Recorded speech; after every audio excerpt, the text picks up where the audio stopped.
Hello everyone, and peace of Christ to all of you. Please invite your friends and let us have some good time together.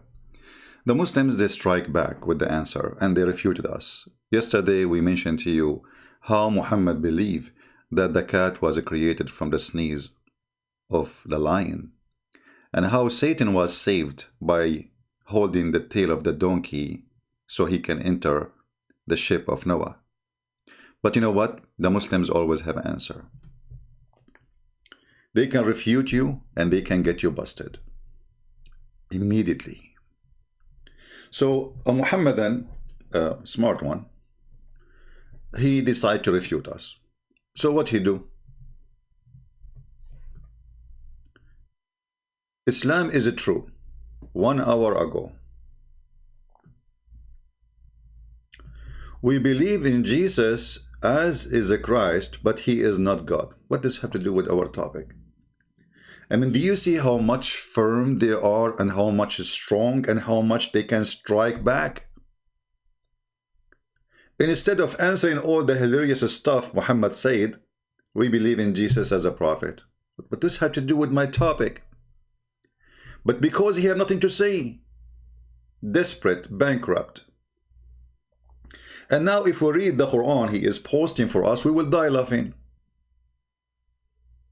And you might ask me why. Read with me and laugh. And you know what? I challenge you to hold yourself from laughing. Chapter 5 verse 109, 120. Hey, by the way, why 109? I mean, the chapter, all of it's supposedly about Jesus. How come Jesus appeared at the end? The chapter is the chapter of the table, which means Jesus, he made a miracle, and according to the miracle, and here, look at this, they will not refute us, they will not say what happened. Allah, he sent 5 sandwiches, each one of them have a wheel. Some, they say 7 sandwiches.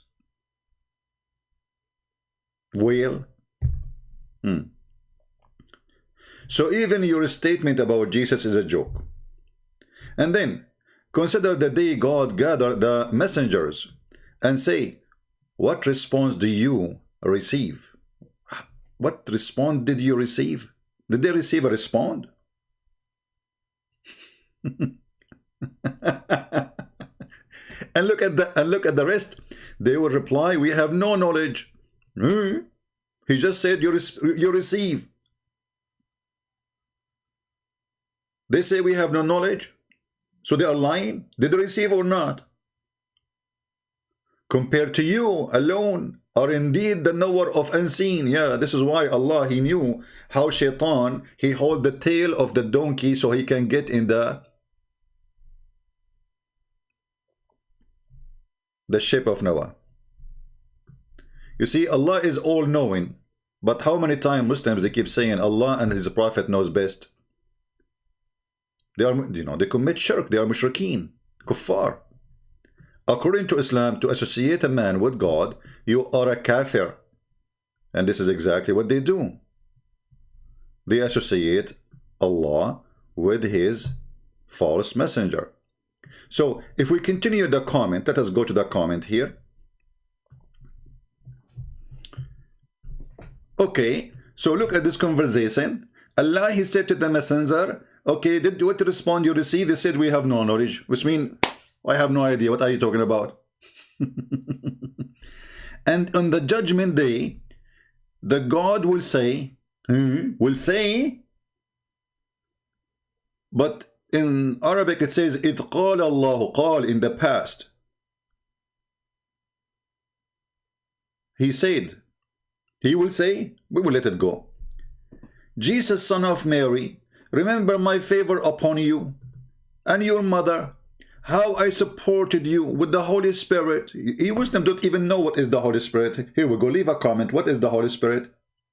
You will find every Muslim saying to you, Jibreel. Show me where in the Quran it says Jibreel.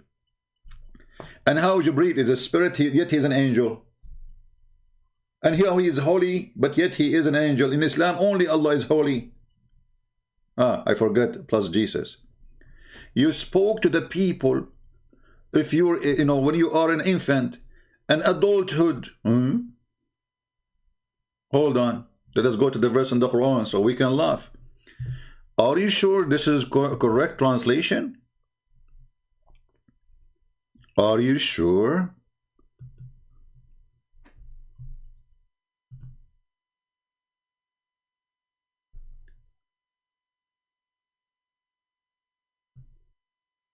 Read with me, Abdul. It says here,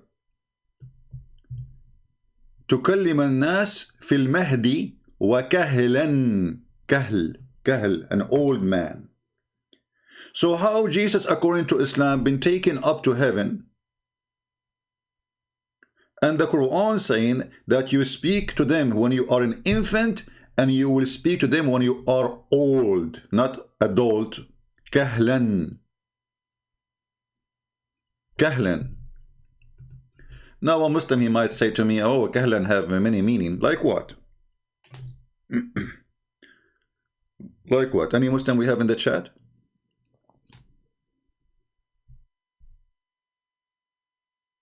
Do we have any Muslim?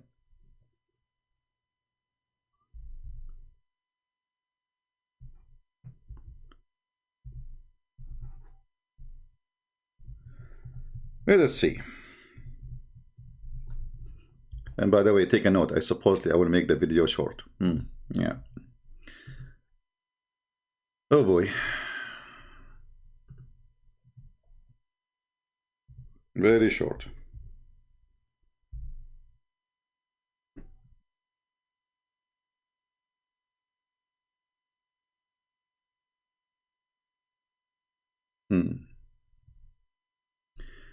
This is the dictionary. Kahl, kuhuli, elderly, elderness,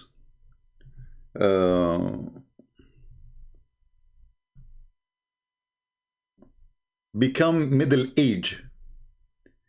I mean, they are giving you all the names, all the, you know. When we say rajulun kahl, we are talking about a person who start having gray hair in his hairs. Now, for sure, not everybody have a gray hair is an old person, because some people, they have a gray hair when they are even young, right? But the word kahl usually speak about someone he entered the age of wisdom. And that age, and this is why you see the Muslim, they say that Muhammad became a messenger at the age of 40. Not at the age of 30. Why? Because he is not wise enough yet. So when you say in the Quran that Jesus, he will speak to us and he will be kahl, that means he will be an old man. If you say he is 33 years old, and that's what word kahl mean, that will be funny. Because he do not need to say the word kahl. He can say, you know, when you are, you know, older, when you are a man. So here there is a problem with this story, but let it go. But the question here, who is the witness for this story? Can you name for me one book mention this story before Muhammad? Muhammad came 600 years after Jesus.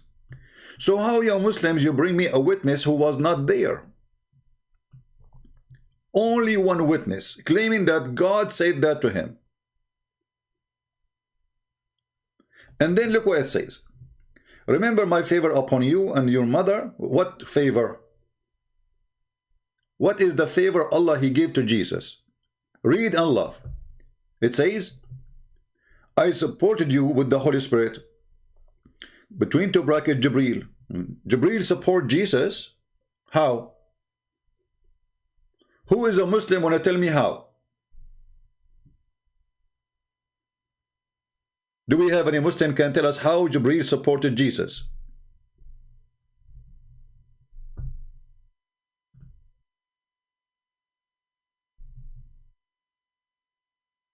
Copy paste nation. Anyone can tell me how Jibreel supported Jesus?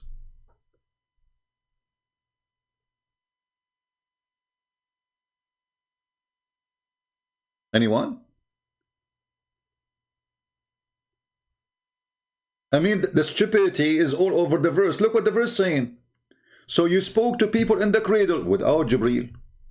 In maturity. Was Jibreel talking or him? Him. So what Jibreel have to do with it? I taught you, look at the translation, guys.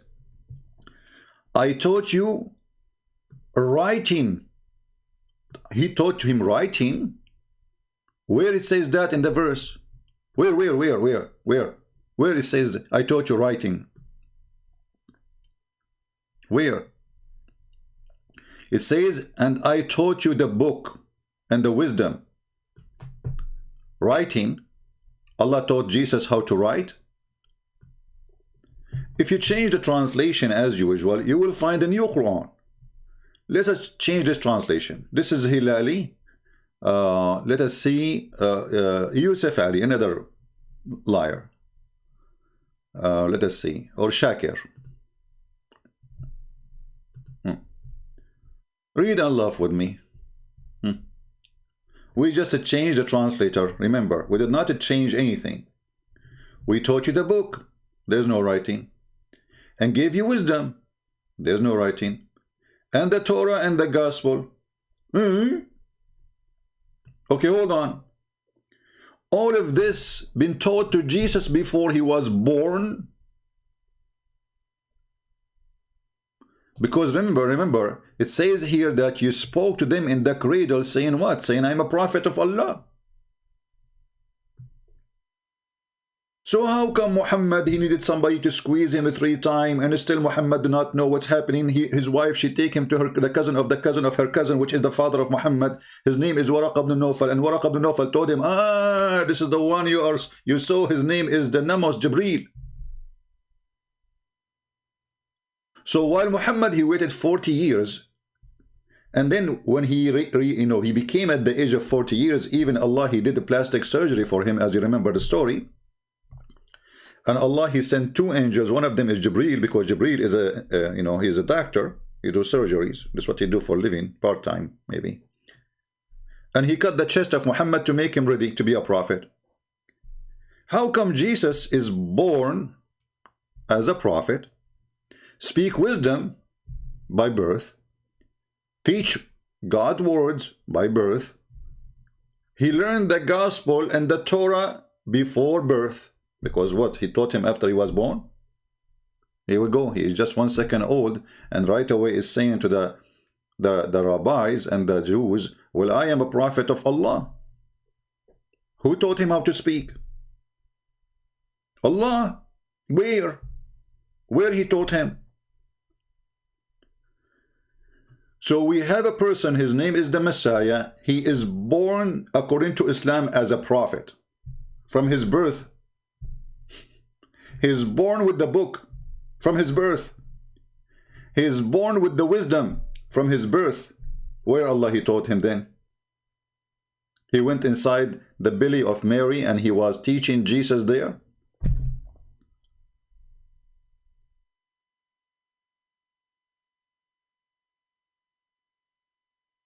Then we continue. And then it says here, and when and do you remember, by my will you made a bird from a clay, you created him by my will. Hold on. This verse here, the Muslim trying to say to us, remember the comment saying, we believe Jesus is a prophet, not God. So if Allah, he knew that, don't Allah knew the Christians will think he is God?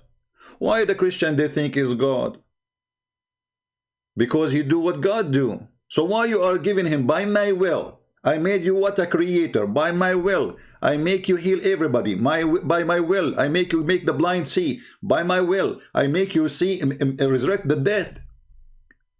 So when Allah, he gave all those things to Jesus, do he knew that Jesus would become God in the eyes of the Christians? Or he is an idiot? And here the story continue, showing you how stupid this is. Because look what it says. So by my will, I taught you this. By my will, I made you resurrect people. By my will, I make you created from the mud the bird. And then he says, and then I saved you from their mischief. How come he did not save Muhammad from the mischievement of the Jews? Isn't it the Jews, they killed Muhammad by poison? Any Muslim can tell us why? If Muhammad is the most beloved person for Allah, to the point his name is over the chair of Allah, he spent the day writing the name Muhammad, Muhammad, Muhammad, Muhammad, you know, all over the chair, which is a sign of a crazy and madness. I mean, people who write in the walls, the F word, they are no different from Allah writing the word Muhammad all over the chair. Give me a reason why Allah want to write Muhammad name all over the chair. So Allah, he wrote the name of Muhammad all over the chair, and yet he did not save Muhammad from the poison which he ate in Khaybar, and he died very miserable death. For 4 years he is suffering.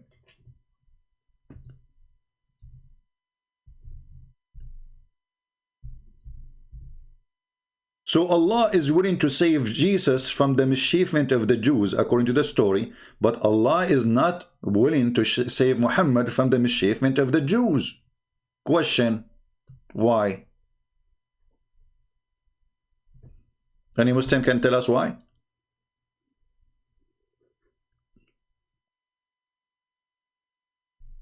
Anyone?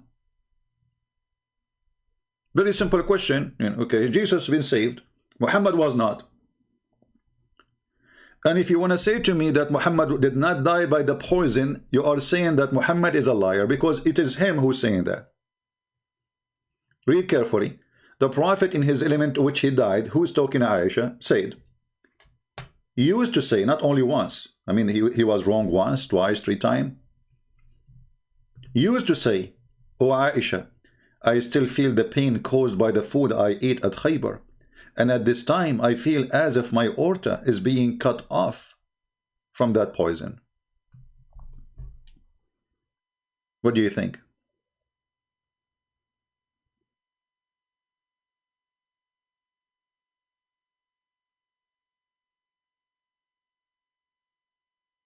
Anyone?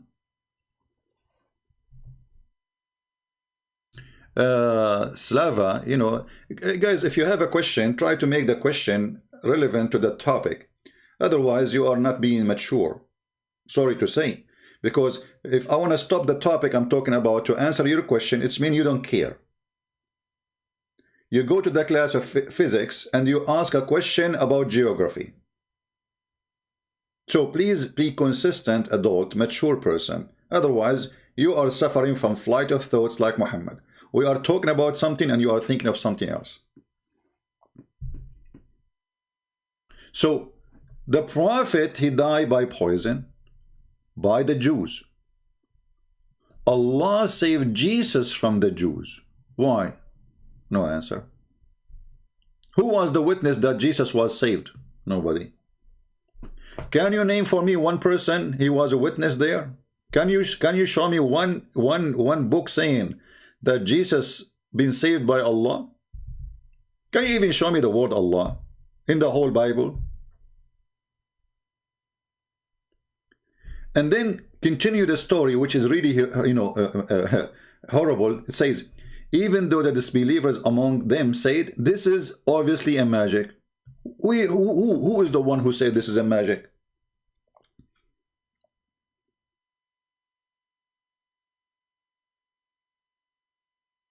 The billions of the Christians, they say this is magic, or they believe in it.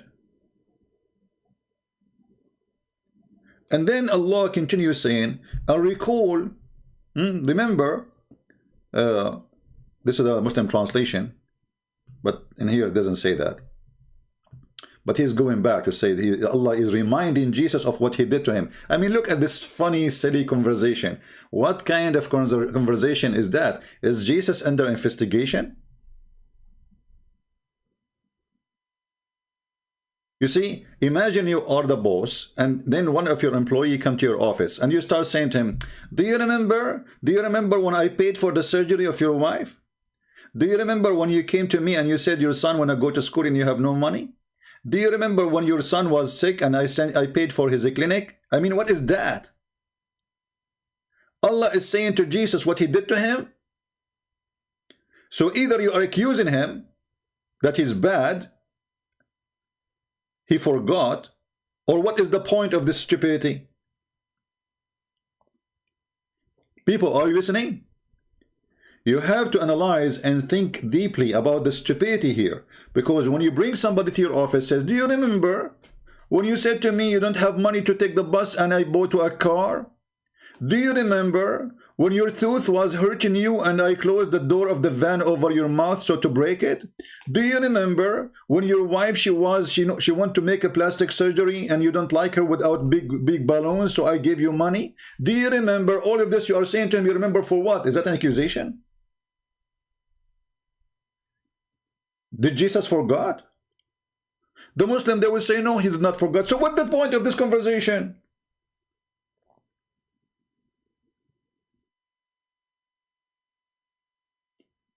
You make such a conversation only with the person who is bad. A bad person who forgot what you did to him. Do we agree? You remind him that you are a person who I help a lot and look what you are doing. People don't recall good things I did to others until the others do something wrong. Do you remember what I did to you?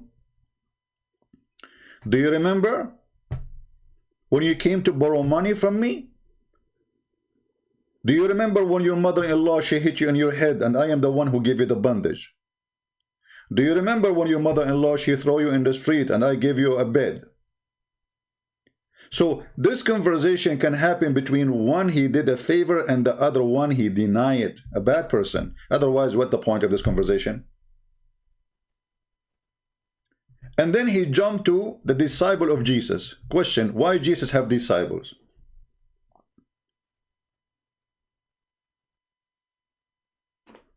Who is the disciples of Muhammad?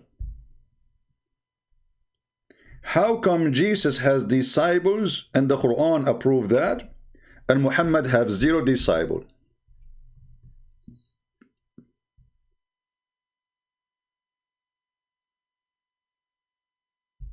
Any Muslim?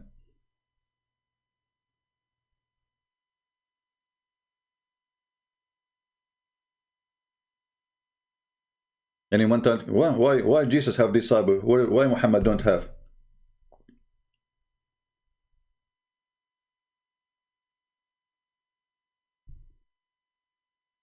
Okay, we will zoom a little bit. No problem.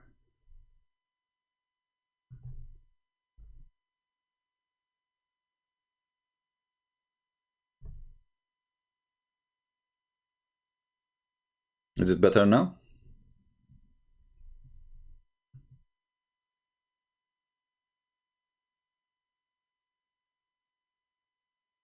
Why Jesus has disciple?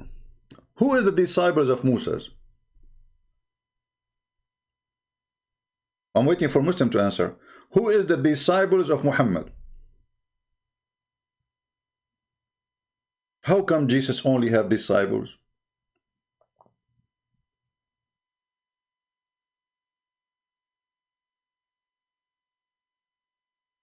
And then hear the story. How about companions? Companions are not disciples. Everybody have companions. Companions is a company. This is what the companion translation of Ashab al-Rasul, Sahaba. Sahaba is friends. Friends, Sahaba. Sahib is a friend. If a woman, she have a sahib, he is a boyfriend. If a man have a woman, sahiba, she's a girlfriend. And the Quran even uses the same word. If we go in the yellow pages of Muhammad, which is called Quran, you will see the Quran using the same word. Ashab, Ashabul Jannah, you know, all over. But when it's come to speak about individual person, you will see that Allah He don't have a girlfriend.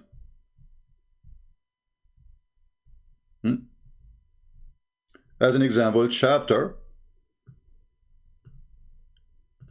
Let's go more. All of those actually, you know, look how many times the word is used in the Quran. Look. Like here. مَا ضَلَّ صَاحِبَكُمْ وَمَا غَوَى. Your friend, he did not, you know, sahib, a friend. Even Muhammad himself is a companion. This is about Muhammad. Muhammad here is the companion. Your companion did not err. And in this chapter, Muhammad is asking people to worship the Lord of the Star. The Lord of the Star? Okay. In chapter 6, verse 101, it says, how could Allah, the originator of the heaven and the earth, have a son when he have no girlfriend? You see, this is word companion, talking about female. Change the translation, you will see it is a girlfriend. They lie in the translation as usual. This is Yusuf Ali. The word sahib, sahiba, come as what? Consort. Do you see it? So Allah have a, Muhammad, he have a consort? Not disciple. There's a huge difference. When you have a consort or you have a companion, that means all of you are equal. Do we agree? They are equal, right? But the disciple mean that there is a master and there is a follower.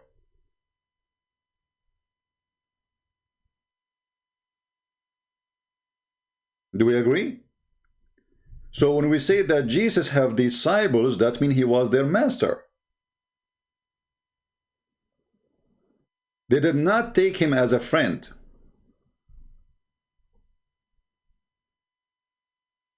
Yet Jesus was so humble, and even he decided to wash their feet to teach them how to be humble. Don't be proud because you are my disciple, you go and take over the people and control them. If you want to be a master, you have to be a servant first. So when the Quran agreed that Jesus have disciples, and there's nowhere in the Quran Muhammad have disciples, then you need to explain to us why.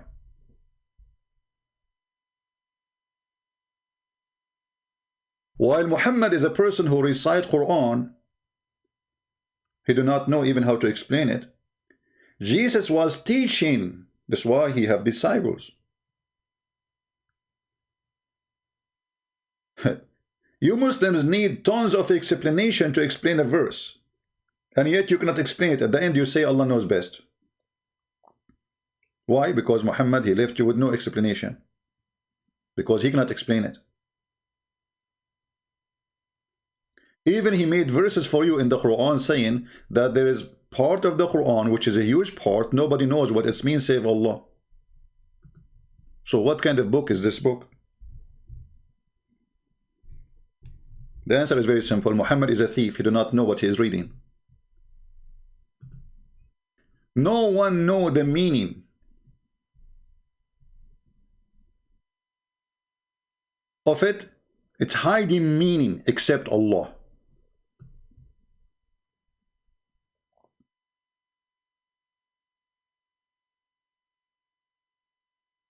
How come Jesus did not say to his disciple, nobody knows what this is, what I'm saying to you meaning? I mean, how in the world you say something to me and you do not know what it's mean?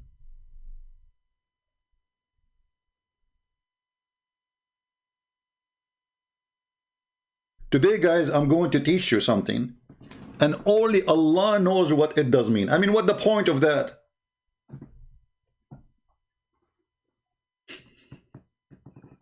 You see, if this is about a prophecy in the future, I will say, okay, you know, maybe in the future we will learn about it. But no, this is not about any prophecy. It's just a stupid talk. Nobody knows what he's talking about. And he, Muhammad himself, he does not know what he's saying. Because he's a thief, copying it from others, what they said. So don't ask me, I have no idea. I'm just a person who delivered to you.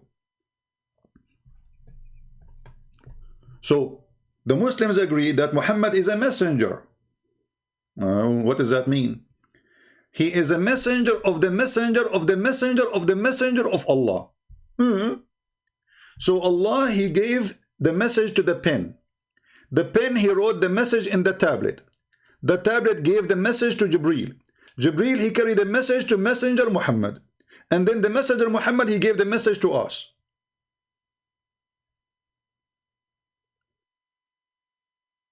In the case of Jesus, Allah, he taught Jesus. Jesus taught us. That's it. So Muhammad is the messenger of the messenger of the messenger of the tablet of Allah, of the pen of Allah, of Allah.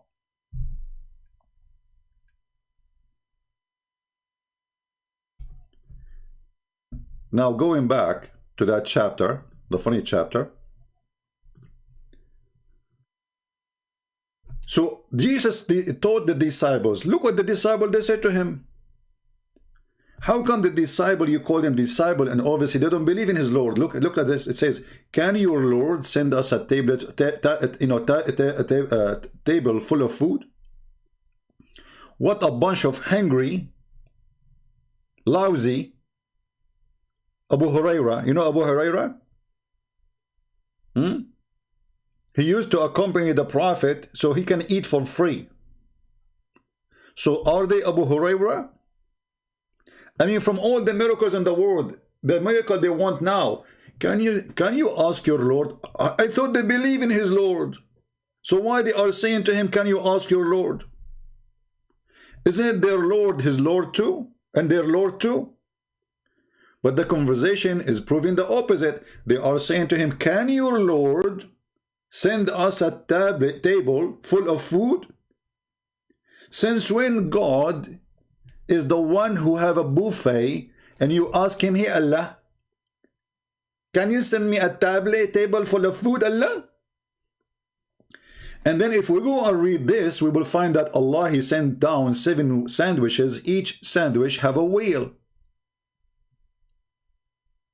Chapter 5 verse 112, and read the comment later. You will see the Muslims, they don't answer the comment about our topic. They will say something else.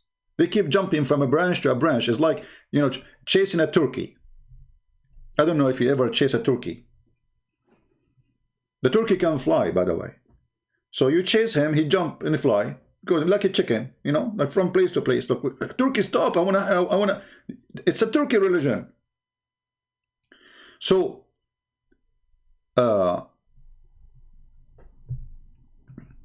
you always only explain about Islam, but you never about the Bible. Slava, there is a person, his name Sam Shamoun, he explained only the Bible. You can go there, don't complain. My topic is Islam. We have a person, his name is Sam Shamoun. You can go and ask him any question you want about the Bible, he will answer you. So stop crying like a baby. You are just trying to disturb my topic, because my topic is Islam, it's not Christianity. You see, I'm reading for you now Islam. I'm not reading the Bible. Do you see me opening the Bible? Say, hey, guys, today we have Bible study. So don't be a stupid fool again.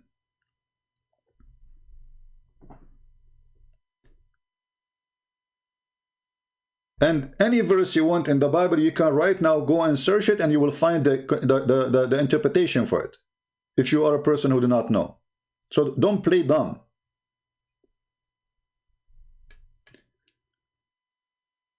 So Jesus, the son of Mary, can you bring us a table full of food? If we go to Ibn Kathir, what we will find?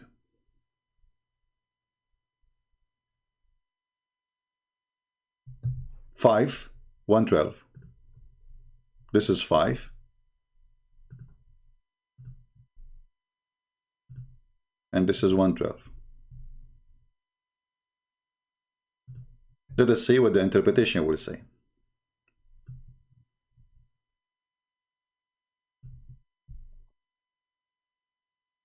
O Isa, son of Maryam, can your Lord send down a Ma'idah, a table from heaven? The Ma'idah is a table that have food. Are you sure? So only you cannot call it Ma'idah if had food. Okay. Some scholars, they say the disciple requested the table because they were very poor. Were poor. Oh, they are a bunch of homeless, hungry, you know. This is the first they want. They don't want shoes now. They want food. And deprived.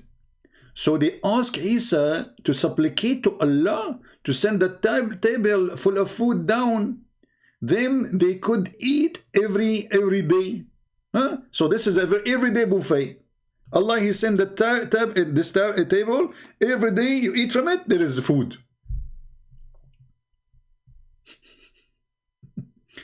And then what Jesus said to them? He says, "Come on, don't do that. Don't ask me to do that if you are a believer." Look, what? So why He did that then? They said, we want to eat from it. If you are truly believer, don't ask me for this. That's what Jesus said to them. So they are not believers, obviously. They said, and the Quran confirmed that. They said, oh, we wish to eat, therefore we need to eat from it. And then it says here, and be strong in our faith. They are testing Jesus if you are afraid or not. So we can be strong in our faith when we witness in descending from heaven substance to us. And then Isa, he said, "O Allah, our Lord, send us down from heaven table spread with food that may be for us for the first and the last of the festival." Here Jesus have a carnival. As-Suddi said he commented about this. He says, "We will take that day on which the table was sent down as a day of celebration, that we and those who come after us would consider, like this is a sacred state. So, I mean, this is amazing, a day of miracle, and a sign from you, proving that you are able to do all things and accept my supplication." Okay. Now, where is the story about the 7 whales? Muslims, where is the story of the 7 whales? What happened?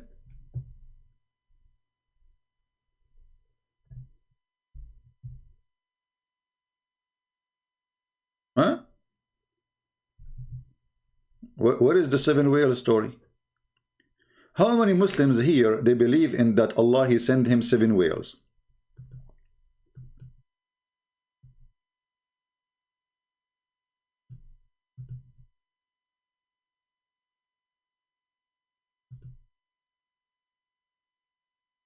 Hold on.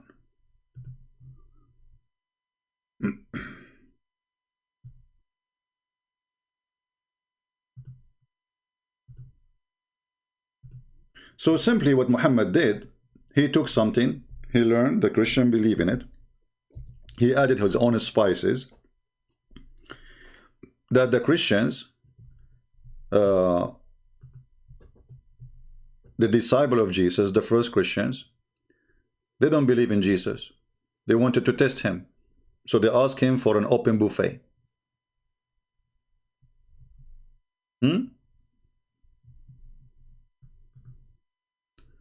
My browser froze. Let us see.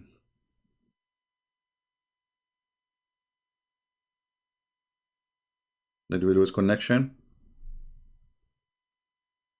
I hope not. Okay.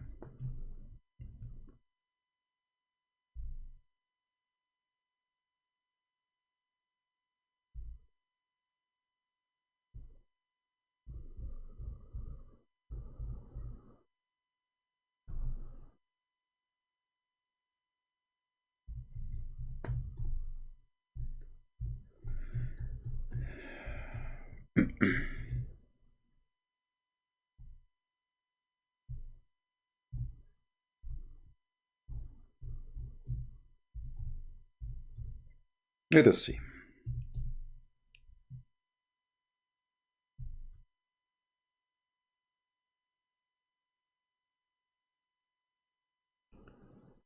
I'm just trying to find out where we can find this story. I mean, where is the story of the seven wheel? You know, Allah He sent down. Right? Did this appear, you know, by mistake? Did it disappear because we want to hide it? Maybe we are not telling the truth. Okay. Let us see.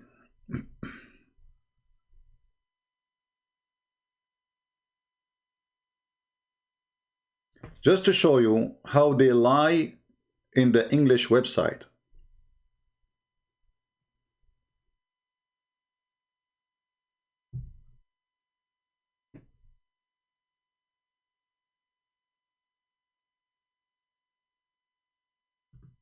Give me a second.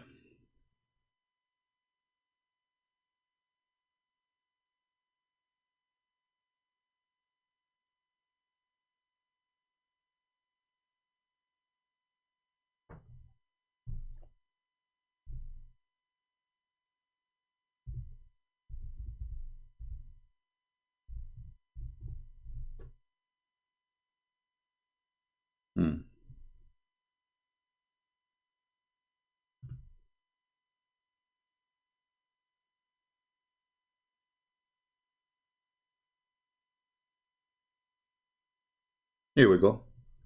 This is Ibn Kathir in Arabic, and this is Ibn Kathir in English.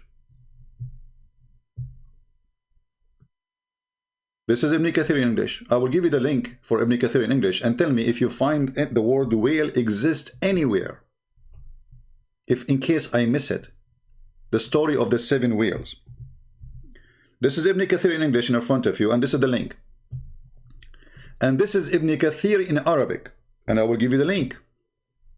So how come in the Arabic version of Ibn Kathir speaking about seven whales sent down from Allah to the disciples, but we cannot find it in English version? I gave you the link for both. You can use Google Translation. This is the official government of the Kingdom of Jordan. This is Tafsir Ibn Kathir. The same chapter, the same verse. Chapter 5, verse 112. Here it says that the angels, they send down a table. They are carrying a table, and on it there is seven whales and seven loaf of bread.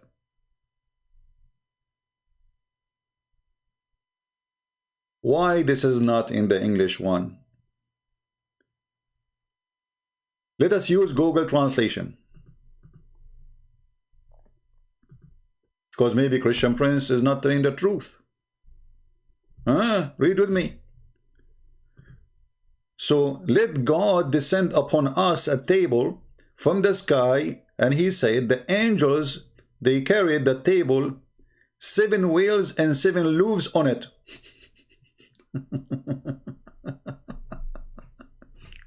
But we don't find this is in the English translation. Where is the seven whales?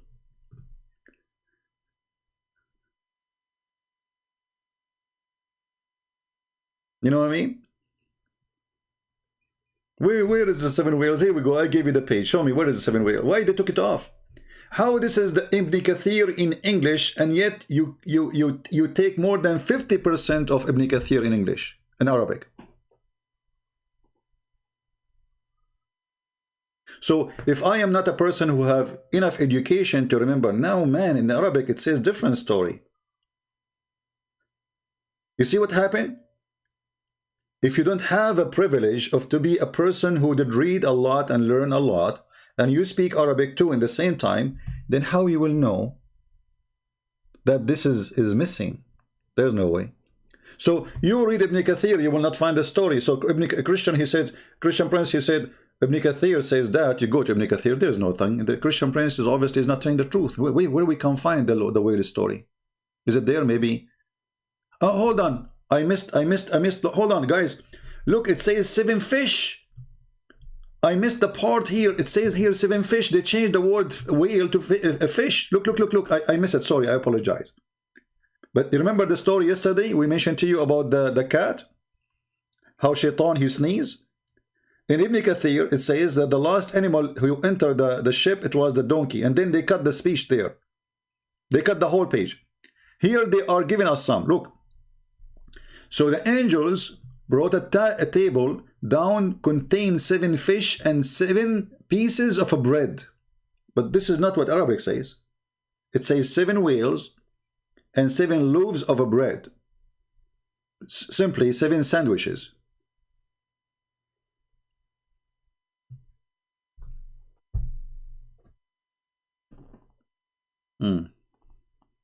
Yeah, I missed that part. It's okay. And this is why I gave you the website to look for it with me. Maybe I miss it.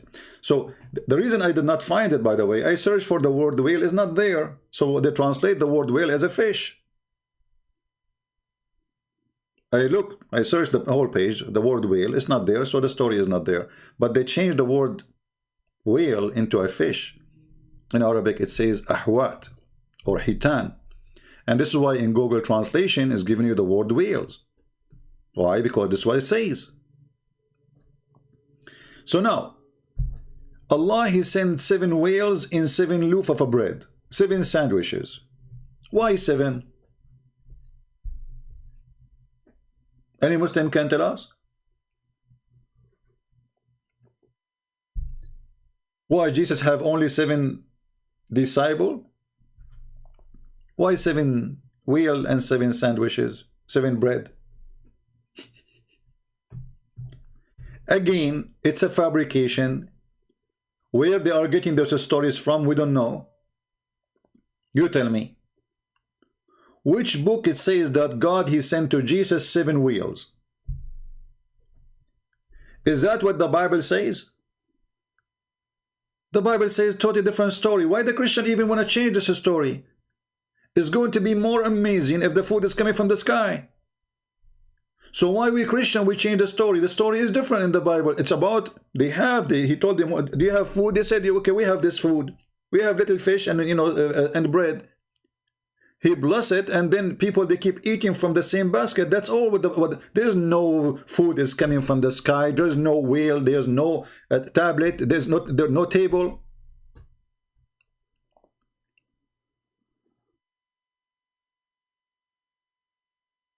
And in the Old Testament and the New Testament, it warns you from testing God. When Satan, he came to Jesus trying to tempt him, he says, if you are the Son of God, you throw yourself. What Jesus said? It said, don't try your Lord. Don't test your Lord. So there is no way Jesus will do it because they ask him to do that.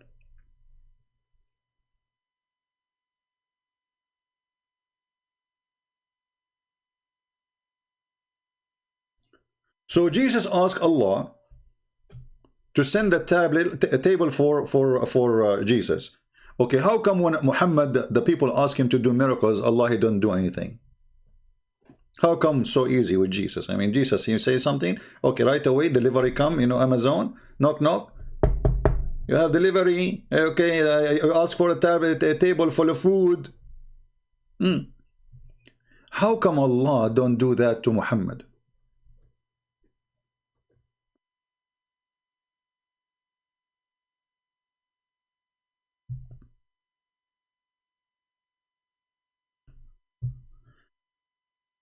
And then they said, we need to, to eat from it, and our heart will be, we will have like, we will be sure that you are truth, But look at this. That's meaning we should not accept a messenger of God, claiming to be a messenger of God, unless he do what Jesus did. This is what the verse is teaching us. Correct? This verse defeats Muhammad, because if Muhammad is truly is a prophet, then he should do the same as Jesus did. They ask him for a miracle, do the miracle.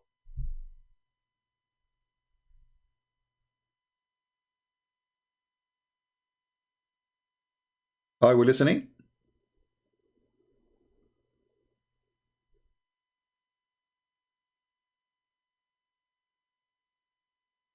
This verse is saying that. But if we go in the Quran, we will find that Muhammad have 0 miracle. 0. The Quran witness that Muhammad have zero. So all the miracles Muslim they count for us and the hadith is a lie. And why it is in the hadith, not in the Quran? I mean, how come Allah he count every? Do you remember I said this to you and did that did to you? It's the same as my grandma speaking to her, you know, her neighbor. Did you remember when you borrow from me a dish, and now you don't want to borrow a dish? I borrow a dish from you. Do you remember? So Allah is counting to Jesus everything he did to him. But in the Quran, it says that Allah he refrained from sending any miracles to Muhammad. Read it, chapter 17, verse number 59. We refrain. So with Jesus is so easy. Hey, Allah, send me a table, 7 wheel, and say, hey Jesus, what do you want? You know, I want 7 wheel and mayonnaise, please, and don't forget the ketchup, and if you don't mind, some French fries. And by the way, we like it spicy. And you know, if you have tortilla bread, because we are Mexican, and you know, if you don't mind, you know, a Taco Bell. This is how easy it is. So Jesus speak to Allah. Allah he sent the Taco Bell, 7 wheels and 7 sandwiches, and everything is ready to eat. With Muhammad, Allah he refrained to send a sign.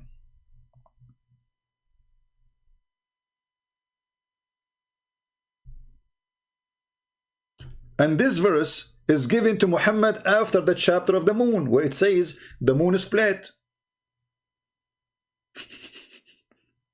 So if the Muslims they say the moon split is a miracle happened in the time of Muhammad, but even that verse says the moon is split, doesn't say who did split the moon. It says the moon is split asunder, and judgment day is soon, but nothing happened. And then we give him a verse after it, way after, saying we refrain from sending miracles. Did you send a miracle or not? The Muslims they might give you an answer saying, don't you know the Quran itself is a miracle? You idiot. What kind of answer this answer is? If the Quran itself is a miracle, that means the sentence itself is a miracle. So how he say he refrained from sending miracle when he is doing miracle in the same time? When you say the Quran is a miracle, that means the same verse is a miracle. Okay, but he is saying we refrain from sending miracles. Do you see the madness? How the Quran is a miracle and Allah saying we refrain from sending miracles. It's like somebody you know, making a cake and he say we refrain from making cake, but you are making cake already. Isn't this is a cake?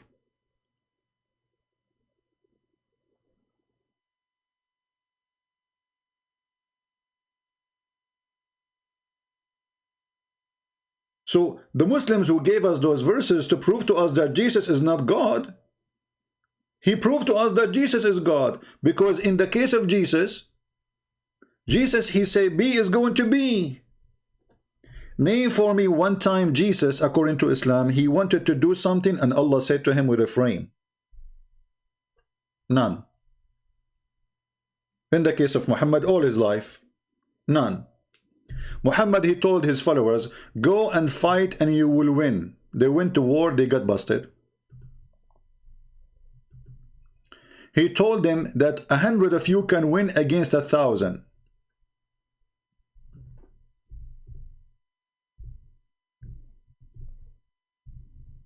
They went to war, they got busted. He lied. He was just exaggerating to make them fight and think they will win. He lied.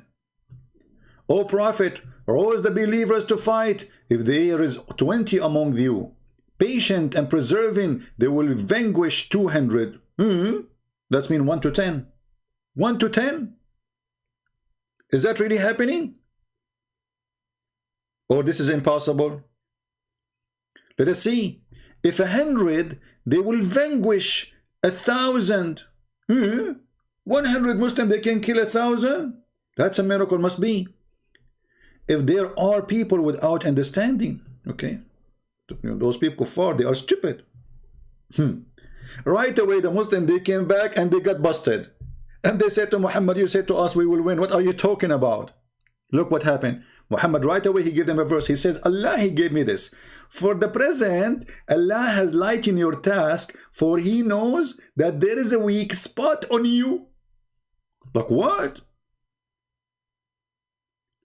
Allah did not know that they have a weak spot on them before he sent them to war. And what is the weak spot? So even so, if there are 100 of you and preserving, they will vanquish 200. Like what happened? From 100 they can fight 1,000 to 100 can fight 200.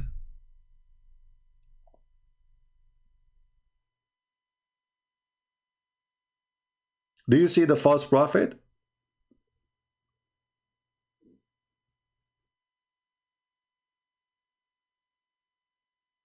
If Allah, he is God, and he promised you one can win against 1,000,000, you will win. Who care about the number? If God is with me, who could be against me? If God decides to be in my side, it doesn't matter really if it's 1,000,000 or 100. Do we agree? So, Allah, guys, leave Zahra. Who is this Zahra? People, focus with me in the topic. Let me... Okay, sorry Zahra, I have to put you in hide because you are taking people out of my... People in the chat, focus. I leave the chat open so you can focus with me in the topic, not a person in the chat. Otherwise, I will disable the chat. I'm not sitting here. It is Sunday. I'm not sitting here wasting my day, losing my voice, so you can chat with somebody in the... This is not a place for us to chat about talking to each other. Here we are learning. It's a classroom. So either you want to listen or you are here coming to you know, blah blah blah. Leave the Muslims for me. Show me how good you are in the comment section when a Muslim he posts something. Not here. So listen carefully. If Muhammad is a prophet of God and Allah told him 100 can win against 1,000, do you think Allah can make it happen or not? The answer should be yes. And look, the conditions is the same. Among you, patient and preserving. Patient and preserving. The same in the second verse. Like he did not change like the conditions. So if they are patient and preserving, 100 can fight 1,000. Okay. So what happened? If you are, now he found a weak spot on them. Okay, what is the weak spot? But still they are. If you are patient and preserving, so the condition is still the same. Where is the weak spot?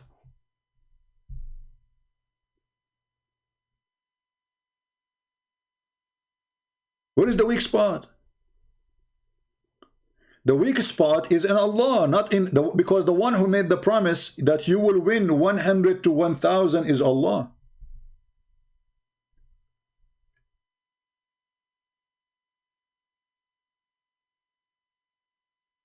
How come in the case of Jesus, he don't do that? Oh, there's a weak spot on me today. I cannot do that. Jesus, he challenged them. He says, you can destroy this temple and I will build it in 3 days.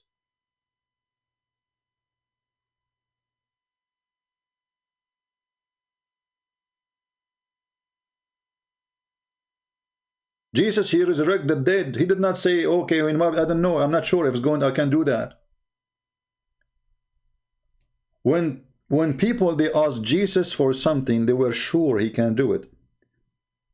Imagine you are a blind man sitting in the road and there is a person, his name is a Christ, walking by. What a blind man will ask for? Why he asked Jesus for to be able to see? I mean, what kind of request is that? Is that something can happen? Is that possible? Is that something to believe in? that I am blind in the street and there is a guy, his name is Christ, and he is just a man, as Muslim they say, and he walk by, and then I say, hey, him, Christ, I want to see. How come Jesus said, oh, we're refraining from sending miracles? And why Jesus did not say to him, what kind of request is this request? Who told you I can do that? This is nothing I can do. I mean, you're blind. You know, you're born blind. Jesus, with all the confidence he have that he is able to do, he gave the man his vision again. He created eyes for him.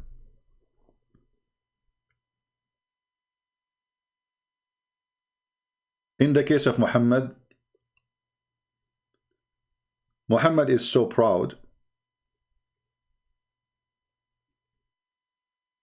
about his sexual ability. If you read the Muslim books about Muhammad, they are proud about certain things. Muhammad was a white man. How white is under the arm of Muhammad? How white is the chin of Muhammad? How white is the belly bump of Muhammad? How white the face of Muhammad? There's a video made by a guy, his name is Mufti Mink. I think all of you heard of him. Speaking about Prophet of Allah, how handsome he is. And when he speak about him, he cry. A person, he saw the Prophet of Allah. He was walking at night. He looked at the moon and he looked at the Prophet. He looked at the moon and he looked at the Prophet. He looked at the moon. You know, this guy is crying. What for what? What happened? He's describing how Muhammad looked like. He is just describing how Muhammad looked like. He is not telling you anything about God. The white man worshippers. This is a white supremacist cult.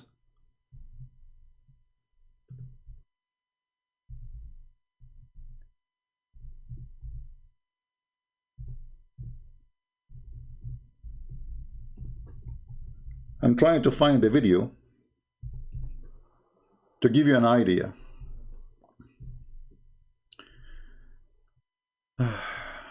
Where is the video?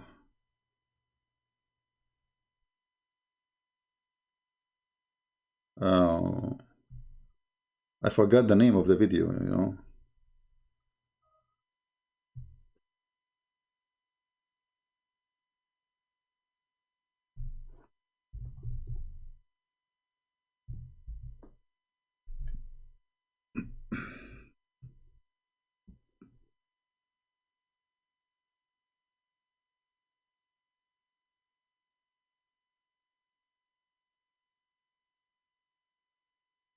Let us see.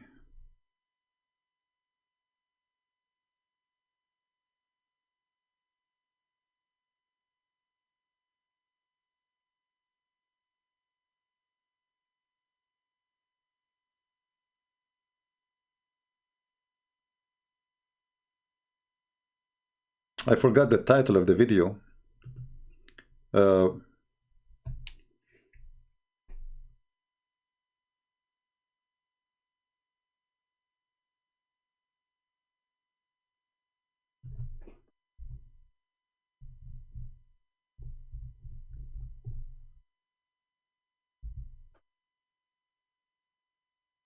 And the guy, his name is Salava. Post your question for me, I will answer you soon. But next time, learn. Let's see.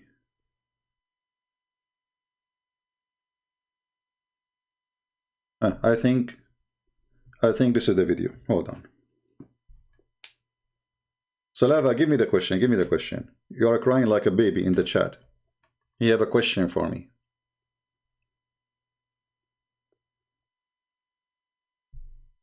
All right. We are building the... Okay.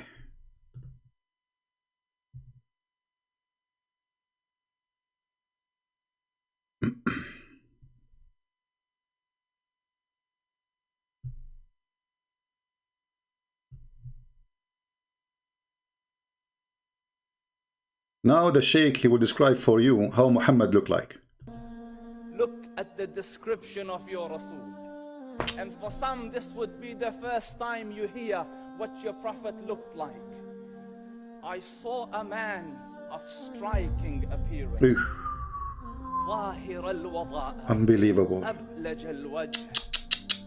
Radiant face. حسن الخلق. Beautifully created. لم تعبه الثجلة. His belly wasn't protruding.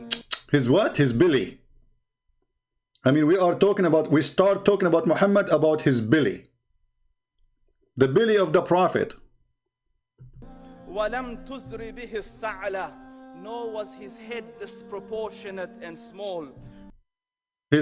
Even the cuff of the Prophet.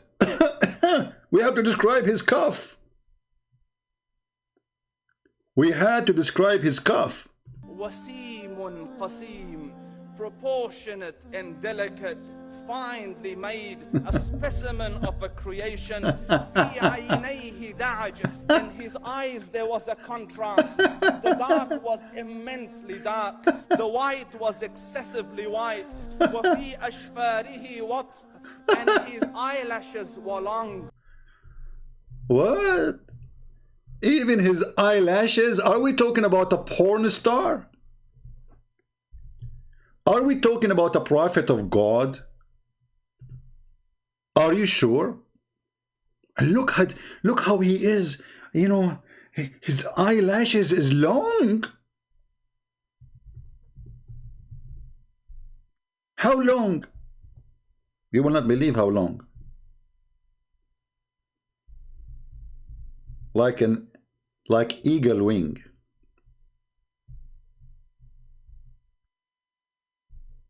Let me introduce for you Prophet Muhammad. Eyelashes.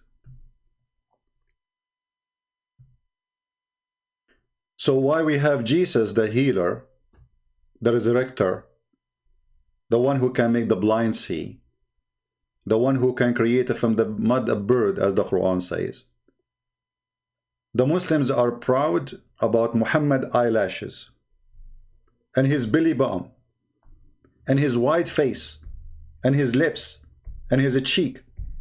And I don't know how many Muslim women now are getting horny after hearing the description of Prophet Muhammad. All of this about Muhammad. وفي صوته صهل. And in his voice was a natural echo.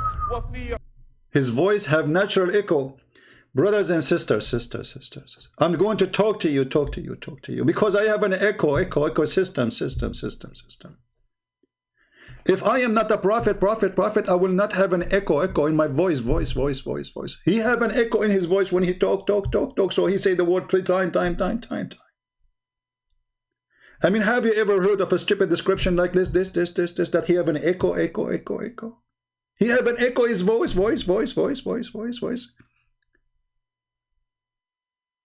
This is how they see their prophet.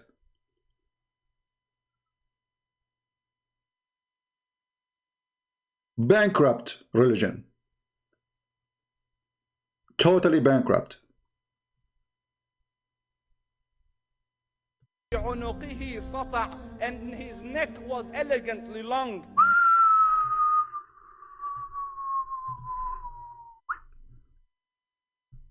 We have a giraffe.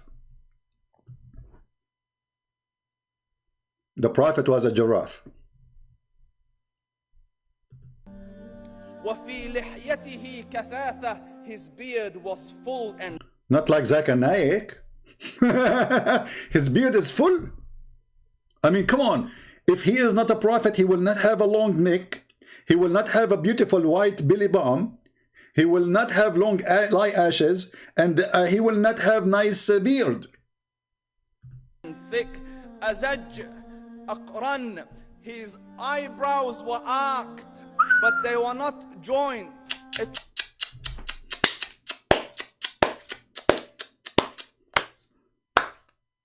I feel sorry for myself. Look how I look like, and look how a prophet of Allah look like. Obviously, I'm not a prophet. How sad. It was separated in summit فعليه الوقار. When he was silent, dignity covered. him. وَإِن تَكَلَّمَ سَمَاهُ وَعَلَى. All right, let us go where he described. He see the man. He was walking. He saw a man. I want to go there. Hold on.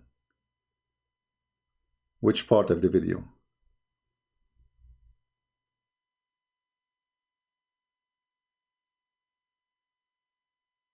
Oh, here we go. I think here, because he start, pointing his finger to the moon. Malik says, he says, I came out one night, I came out one night, it was the full moon night. It was a full moon night, brother. That's what he's saying. Like, what is that? Okay, what happened?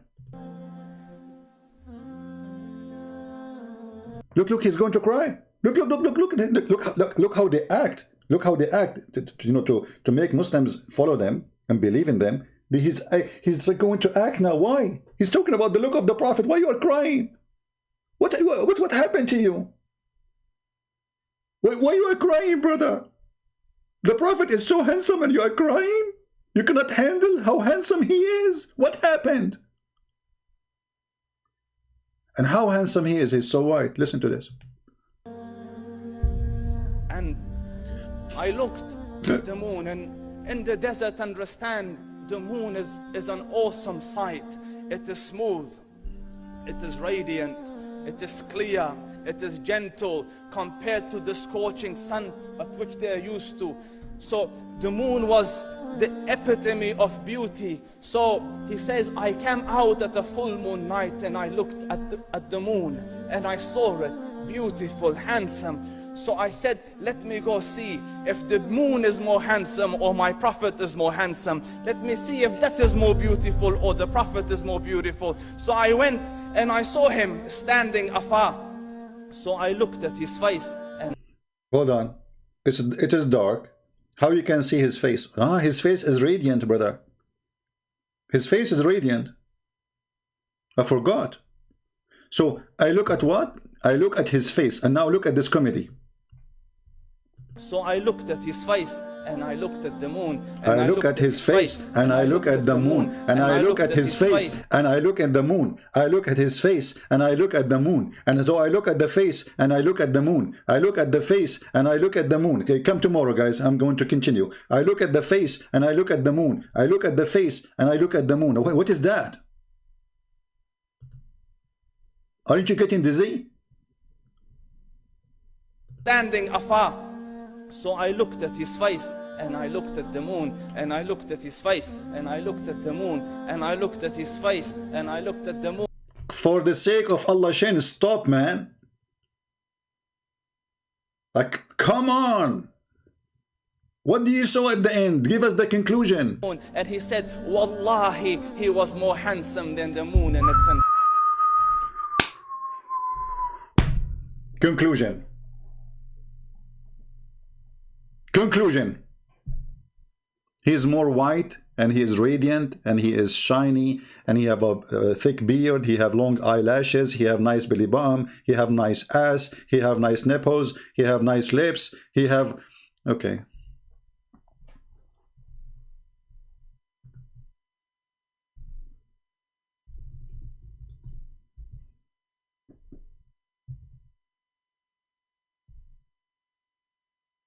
Brothers and sisters on Allah, let me introduce for you Prophet Muhammad.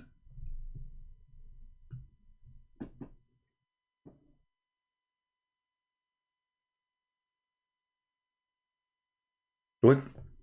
Is that a religion?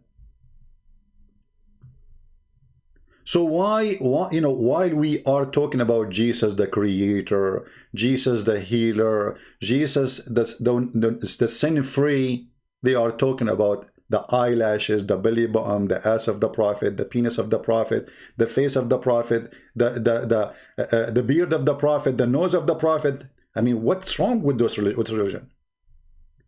And they say they don't worship Muhammad.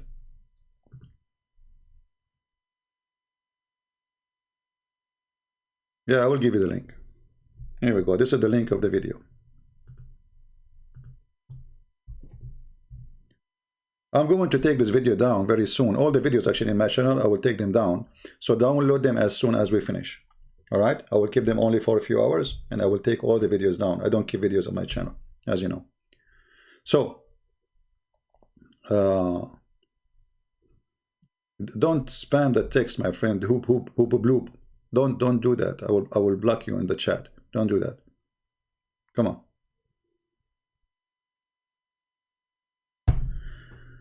So when the Muslims, they come to us to refute us, they are bankrupt. Totally bankrupt. You have a fake prophethood. Your prophet is a false prophet. And because you are bankrupt, you are coming to us to describe his Billy Bomb. You are down to the Billy Bomb. This is what's happening to you.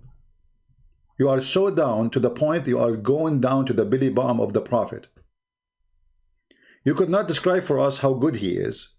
You describe for us his Billy Bomb.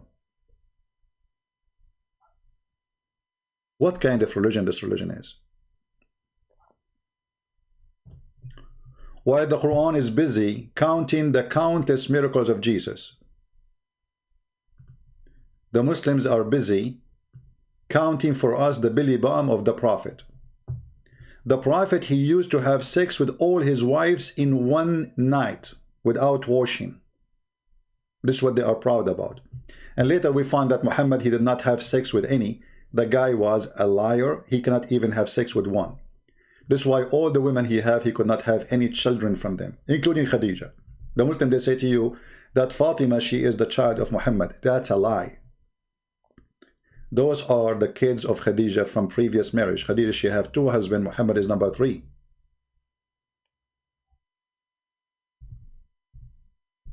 And Aisha, she witnessed that when Muhammad, he go out and he's saying, yesterday I was having sex with all my wives.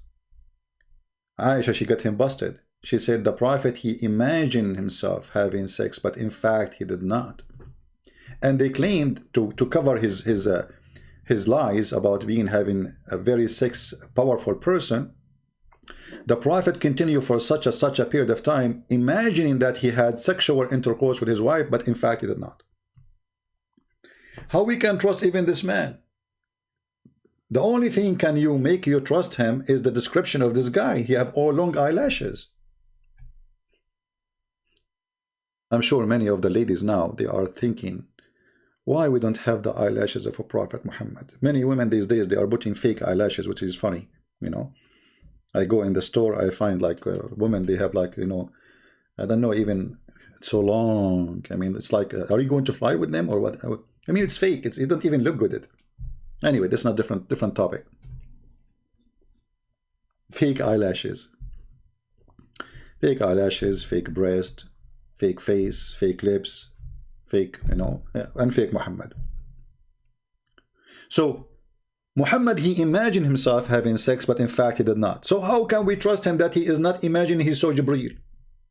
If you Muslims agree that Muhammad was bewitched, so we are talking about a bewitched man with long eyelashes as you claim.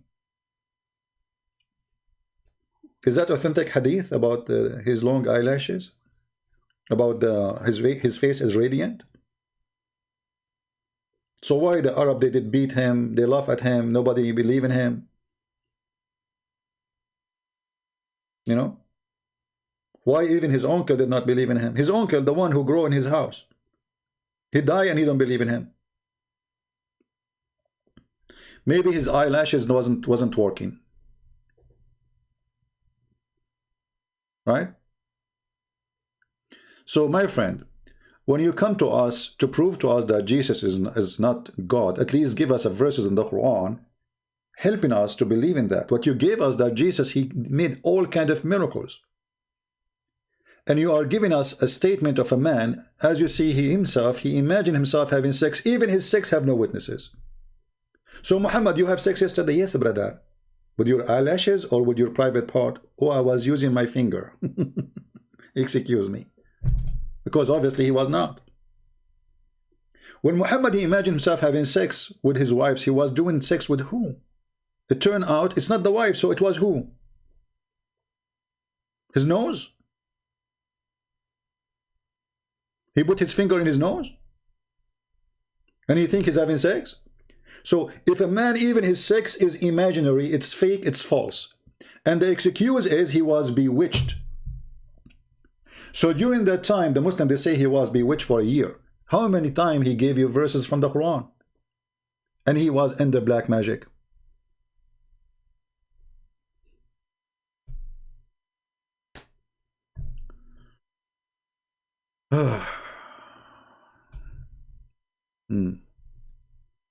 A Muslim saying to me, you are a liar.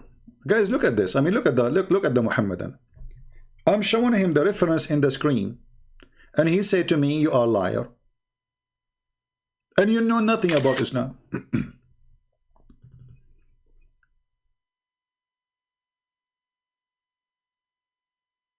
Are you sure? But I'm showing you the hadith. It's Sahih Bukhari. You're a liar.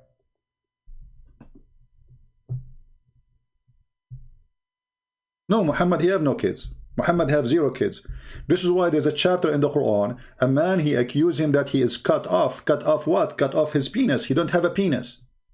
They were making fun of him because he is a cut off person. The Muslim in the translation, they say he's cut off from having kids. But if he have kids, he have kids. So how they say to him, he have kids, you know, he's cut off.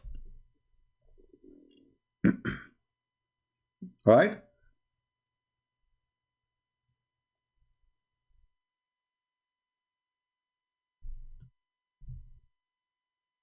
Chapter 108, 3 verses. I mean, have you ever heard of a chapter? All of it is 3 verses. Allah, he promised him the fountain of what? The fountain of a sperm in the heaven. Muhammad is angry. Why? Because there is a man, he is saying you are cut off. Between 2 brackets from every good thing. What's a lie? What every good thing? Change the translator. Right away you will see different Quran. It's a miracle. Look at this translation. What happened? Shrink. In what? What kind of a translation to translate? This guy is not even using Google translation. Let us change translator. Just to show you how the whole Quran changed by changing the translator. Let us see Maududi. Doody. Verily your enemy alone has been cut off from the roots. Well, nobody is talking about Muhammad, he cannot have kids. Look. All the translation. Let us change translator. Biktal.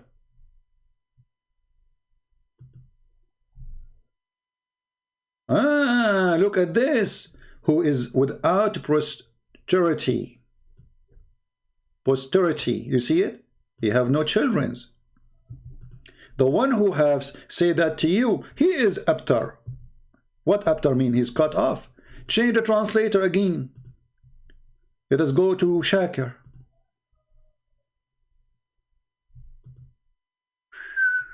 Look how the translation changed. It's a miracle. Change again translator.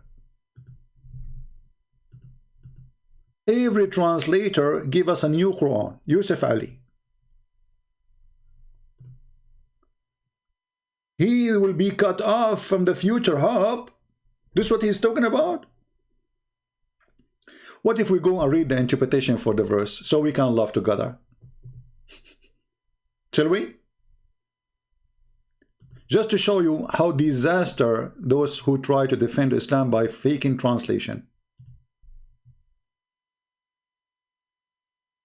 Chapter 1:8.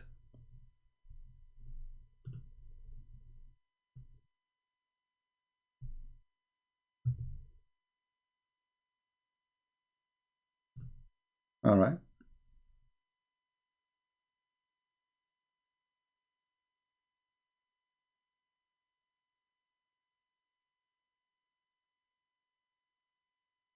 This is verse number 1. Let us go to verse number 3.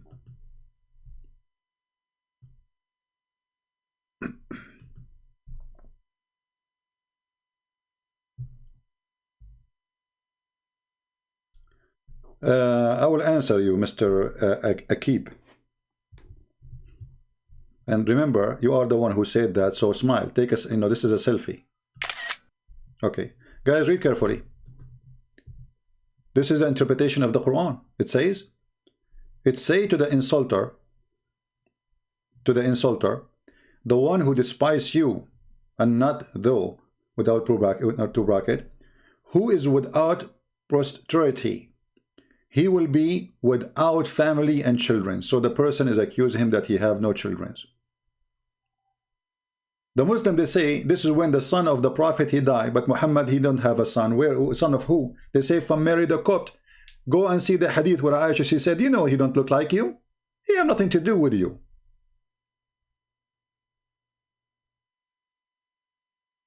Muhammad was a potent man.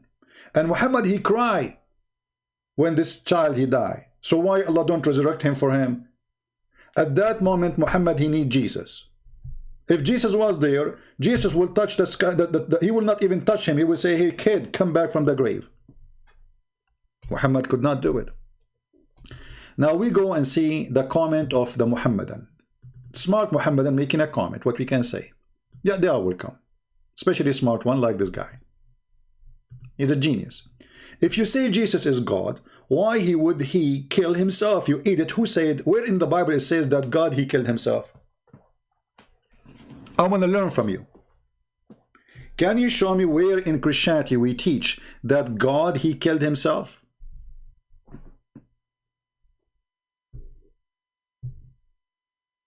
Can you show me? Or you are making a new religion now?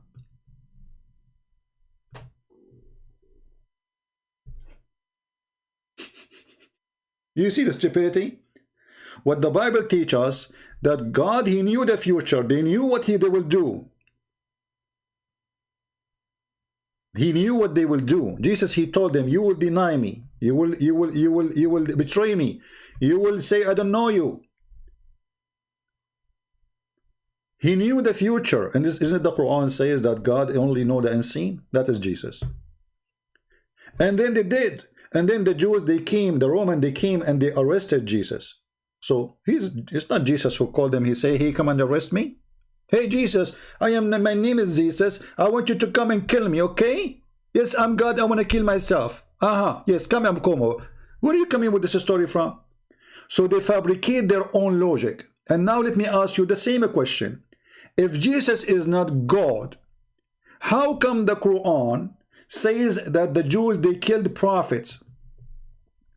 And how come Allah did not save them? And who is the prophet the Jews, they killed? Any Muslim can tell me?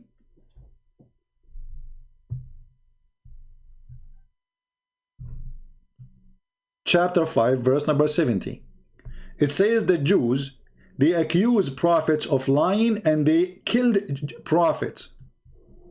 Some they slew. Do you see it? Name for me the sum. When you say some, they have to be more than 3. Give me 3 prophets was killed by the Jews according to Islam.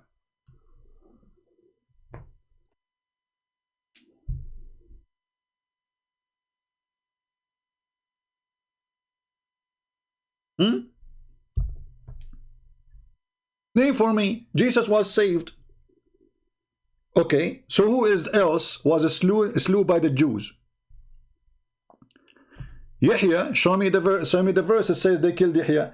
Guys, imagine the stupidity of this book. How Allah, he forgot to mention what the Jews did to Yahya. If Yahya, which is John the Baptist, it's not there. So this is why I'm challenging you. Show me. When you say to me Yahya, you get story from where? From the Bible? Your God Allah have time to tell me about the ant. She said to the ant, hide, otherwise Sulaiman will crush you. But he have no time to tell us what happened to John the Baptist.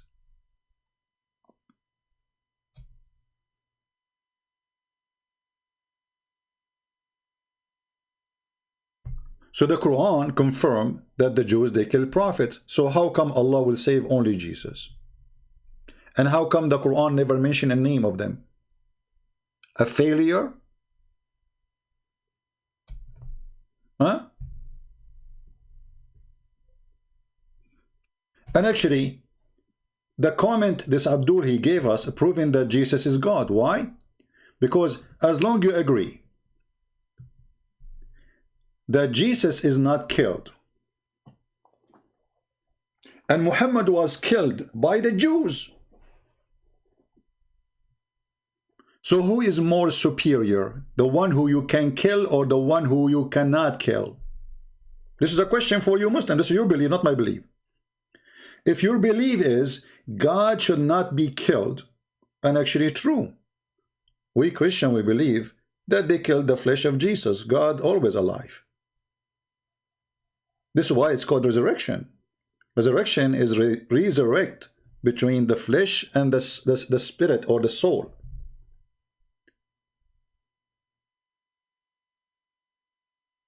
And as you know, our God is a spirit too. Not like your God, who is just a piece of concrete, a samad. What is a samad? Samad is from masmud, which is a whole, have a solid body around it. In Arabic, we say masmuda, which is taken from the Aramaic word, which is a place you put your coin in. You make an empty bowl from a clay, and you make a hole in it, and that is what masmuda is. So your God is a clay and he is empty from inside. Once I was taking I have like two Muslims. One of them is an old man, older, and the other one is younger.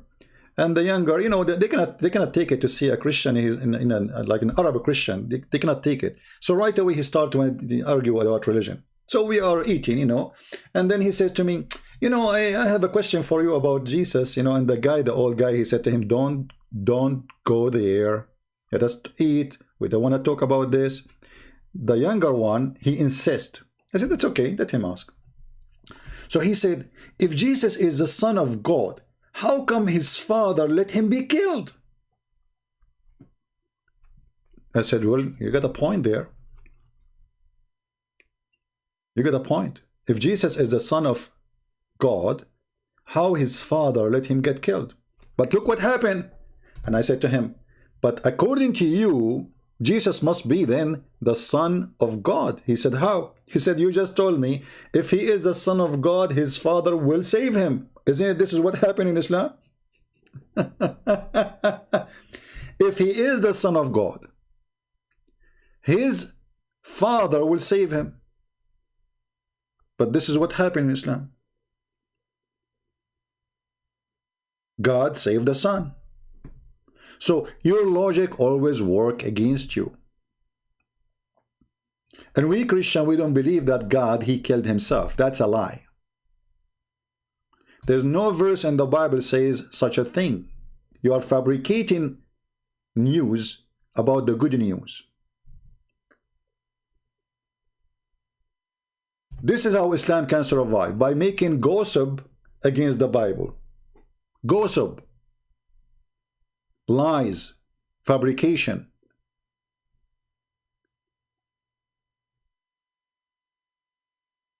And look, if we ask the Muslims what the Christian believe, they say to you, believe in Trinity. Where is the Trinity in the Quran?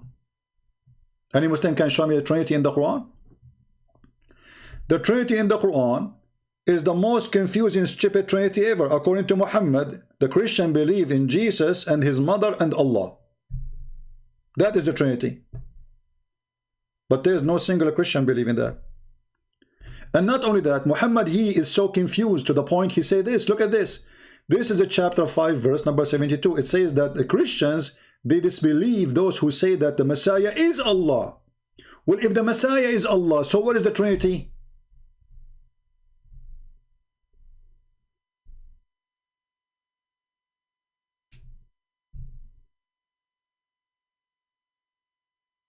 Any Muslim can tell me?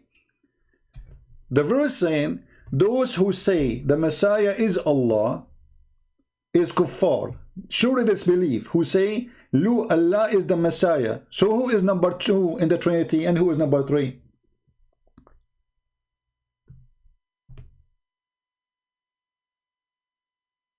Any Muslim can tell us? We have a servant of Allah saying, don't listen to this guy, he is misleading you.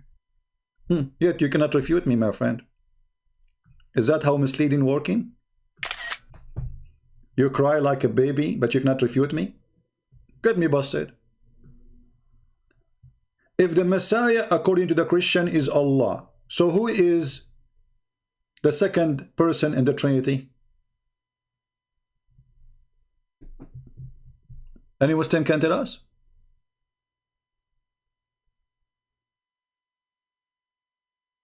Or what you do, you complain and you cry, Christian Prince is misleading you. Christian Prince, he make you leave Islam because he's lying to you. Make him fool of myself, prove it. Who is the one who make fool of himself? The one who claim that when he poo-poo, the earth open and eat his poo-poo. That's Muhammad. I never said that. I can tell you, when I do poo-poo, there is a toilet seat will swallow it. But I will never claim that my piss is like musk. It's not. You Muslims, you fight over his piss. And even you drink the camel, the prophet urine. And too bad we don't have any of it no more. I mean, you know. Misleading, talking about misleading.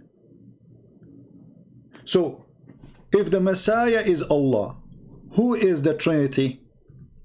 Look, the verse after it says, they disbelieve the one who say he is the third of a three. Okay, if he is third of a three, if the Christian believe that the Messiah is a third of a three, the verse here saying that Allah is the Messiah, according to the Christians. Question, who is the second in the Trinity? And the third? Any Muslim can help us? Look, it says there, the Messiah is Allah. The Christian believe the Messiah is Allah. They don't believe that the Messiah is beside Allah. In different verses, it says the opposite. It says they believe in Allah and the Messiah. This is how stupid this book is.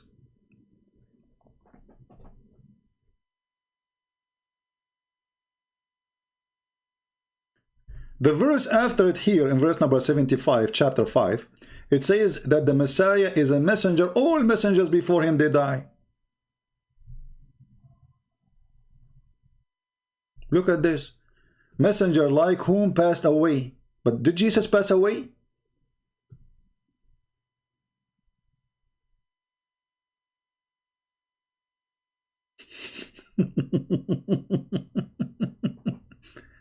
The same statement about Muhammad. A servant of the most merciful. Do you like to call me? And talking about your route in hell. Isn't it the Quran says, وَمَا مِنْكُمُ إِلَّا وَرِدُهَا? Each one of you is going to enter hell. You Muslims, not me. Isn't it Abu Bakr and Umar al-Khattab? He says, لَا آمَنُوا مَكْرَ اللَّهِ. I cannot trust the deception of Allah. So even if my foot in the heaven, I don't trust him, I might go to hell. So all what you can do, cry like a baby, but you don't dare to call me and speak to me. Do you dare to call me? And let us hear your answer. Additional to your cry. You can bring all the tissue you want with you. You can use your bed sheet.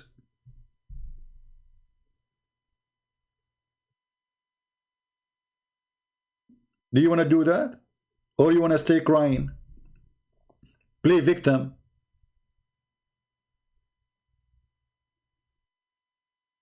What kind of servant of the most merciful? He don't dare to be a servant. Don't you want to serve Allah and call me and defend Allah?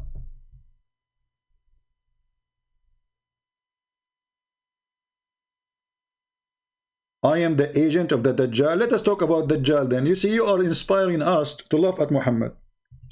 Guys, you are the agent of this Dajjal. According to your prophet, there's 30 Dajjal. Which one will come? Can you count them for me?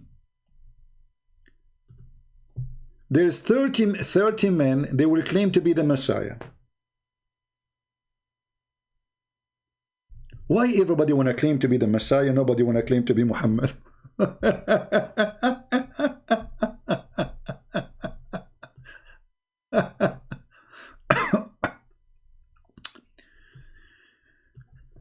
a Dajjal will come to the Medina and find the angel guarding it. So Allah willing, neither Dajjal, no plague will enter it. But all of us, we know that Medina have a plague on it, a false prophet.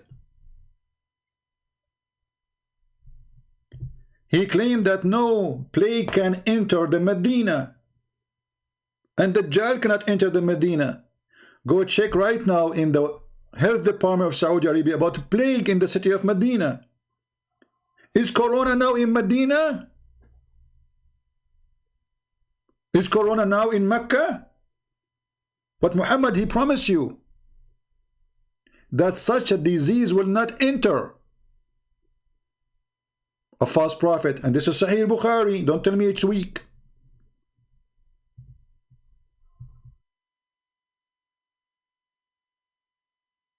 My friend, you are too small even to say my name. I don't have a mirror in my house because I get scared.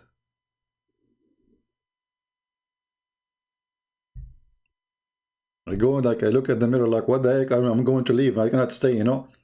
You want to talk to me? We know that Zionist paying you. Okay, no problem. But what about Muhammad being paid by the Zionist? Let us see what if Muhammad was a Zionist made or not. Obviously, Muhammad was a Jewish agent. He was the puppy of the Jews. How we can prove that? Let us go to the Quran. If you go in the Bible, you will see the word Palestine. You will not find the word Palestine even once in the Quran. Why? Because the Quran side with the Jews, promised them the Holy Land, ordering them to go and kill everyone who live in it. Chapter 5, verse number 21. Do you see it, servant? Your God Allah is a Zionist. And remember Moses when he said to his people, okay, what he said, Allah have a favor upon you. He favor you upon all mankind. Okay. He made you kings. Okay. He made the prophet from you. Okay. And now what? O my people, enter the Holy Land which Allah has assigned into you. Do you see it? The Zionist God. Do you see it? Your God is a Zionist.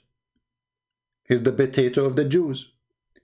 They made him say, this is the Holy Land assigned to us. Who? The Jews. It's not to Yasser Arafat. It's not to Hamas. Not even a single time in the Quran, the Arab mentioned in that word, in that place. Not even a single time the Palestinian is mentioned in the Quran. Not even a single time even in the Hadith. What the Quran is saying, that this is the land of the Jews. You like it, you don't like it, do breakdance. So you are the servant of Allah who is the servant of the Jews. Isn't it the Quran says that Allah, he favored the Jews over all mankind? Not only mankind, even over the genies. The Jews, not the Arab.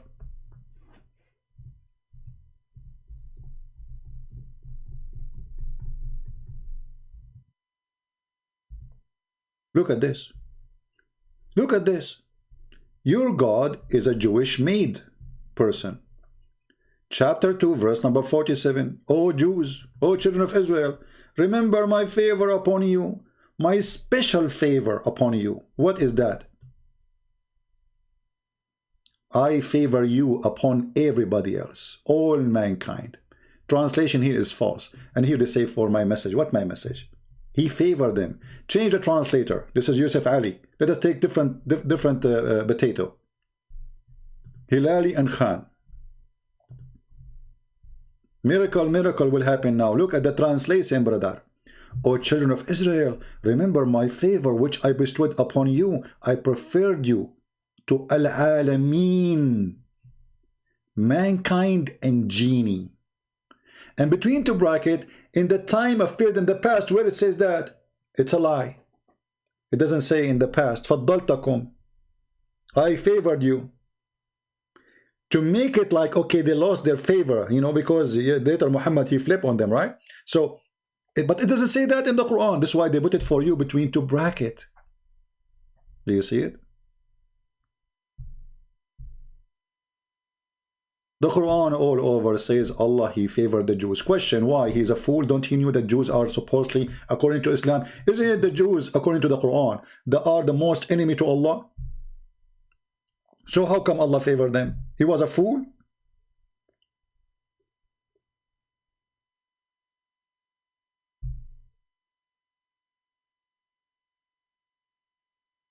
Who's next?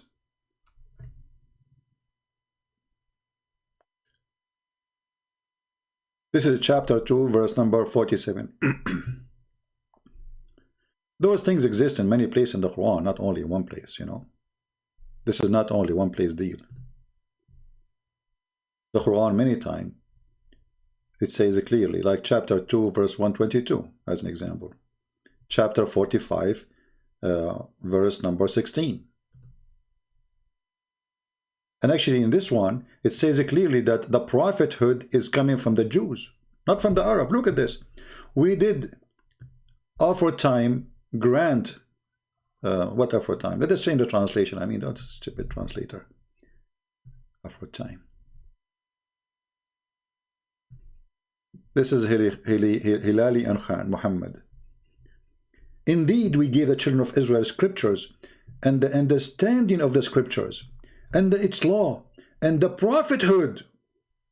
He gave them what? The prophethood. So prophet have to be from the Jews, from the children of Israel specifically. Do you see it? Muslim, do you see it? Chapter 45, verse number 16.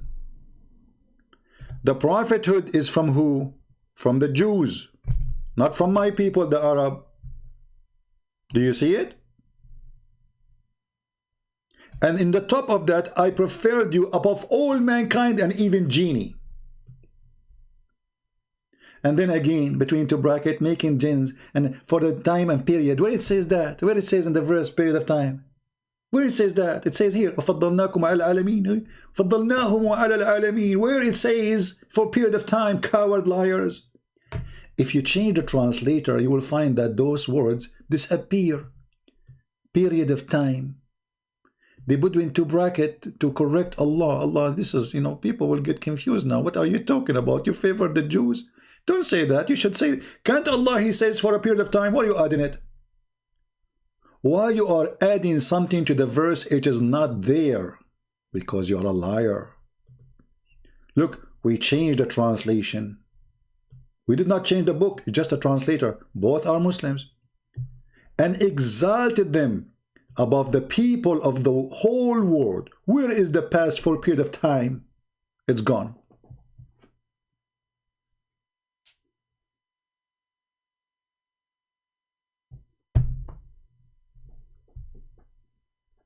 Do you see it?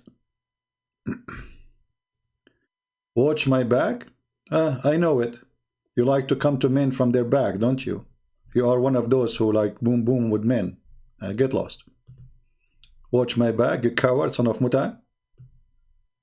I'm waiting for you. If you are a man, come to me. Watch your back. I'm really scared. This is why I have many books and I have tens of thousands of videos, because I'm scared, because I have to watch my back. Backstabber people. Coward. I see a cat in my backyard. This is the cat of Abu Huraira. The cat of Abu Huraira is here. All right. So as you see, they cannot refute us, they cannot answer us, they make death a threat, and we laugh. I'm a believer, my friend. People here, how many times you heard me saying, I pray to the Lord, He will not make me live long. Did you hear me saying that before? I don't care for life. I care to be a person as God He wanted me to be. I care to serve Even though I am the sinner, humbly I say I'm a sinner, but I do my best. So we don't fight to live long. We fight to live forever with the Lord. So my life it's ended today, ended tomorrow. Who care? Who care? You will die anyway. And time goes so fast. If you think you will live 100 years, 100 years will go like a second. You will die anyway. Jesus said, let the dead bury the dead. All of us, we are dead already. So if you think you can scare me by making me dead, you are a fool. You don't scare the dead, saying to him, I will make you die. It doesn't work for me. And trust me, if I'm a person who can be intimidated, I will not be here from a long time ago. And actually, I am the kind who, if you try to threaten me, I go more aggressive. I do the opposite. The Christians, the first Christians, the early Christians, amazing Christians, they used to feed them to beasts, to lions, tigers, laugh at them, and say to them, just deny Jesus, I will let you go. Look, you don't have to do this. I don't have to throw you to the beast to eat you. Still, this Christian, he will not accept to deny Jesus. Can you believe it? Even the stupid Quran speak about the Christians who they are burned alive to leave Jesus, and they refuse. Anyone knows the story? Even the Quran witness that we are people who fear no death. If you go to chapter 85, verse number 4. Remember how the people of Al-Ukhdud killed. What this story is about. It's about a king, his name is Abu Nawas. He came to Yemen. And he ordered to burn all the Christians if they don't leave Christianity. And none of them denied Jesus. And they started throwing people one after one in the fire, burning them alive. This is a story in the Quran. Do you see it? Chapter 85, read it from the beginning.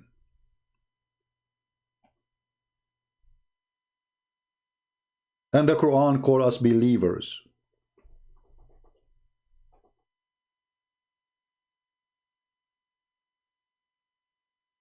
So you are fooling who?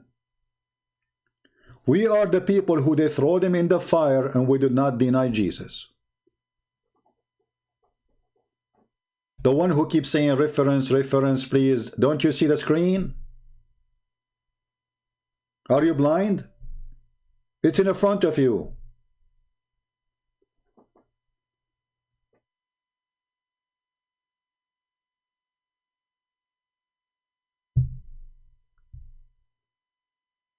Who is next?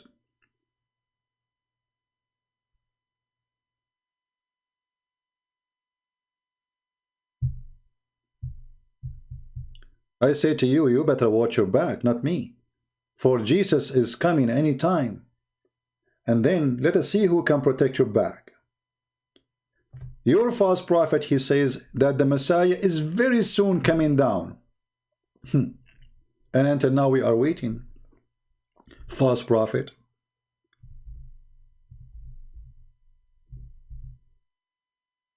False prophet. Claiming that the Messiah is almost coming down in the corner. He is there. Look, he is coming. And nothing happened. But you are the one who have to watch back, because my Lord the Messiah is going to descend. And your prophet saying he will descend. Do you know why is that? Because he is in heaven. While your prophet is dead under the ground. And the Muslim, they buried him because he stink, as the hadith say. His stomach was farting. They did not bury him for 3 days. Ibn Abbas, he said, bury your friend, he stink. The hadith says his nails became green and blue. قد أنتن. You buried him because he stink. You thought that he will not stink because Muhammad, he lied to you. He says, we prophet, our body will never be decay. And the Muslims believed him. So did not bury him. Okay, if our body cannot be decay, so why do they want to bury him? They should not. And they did not. 3 days. They said to him, Prophet, how our prayer will be displayed in front of you and you will be decayed. He said, oh, we people of a prophethood, our body cannot be consumed. Do you see it? So they bury him because his body consumed. He stink, he lie. Why you don't Muslims open the grave of Muhammad? Let us see what happened to his body. If this is true, his body will be the same as it was in the day he buried, which was a stinky anyway.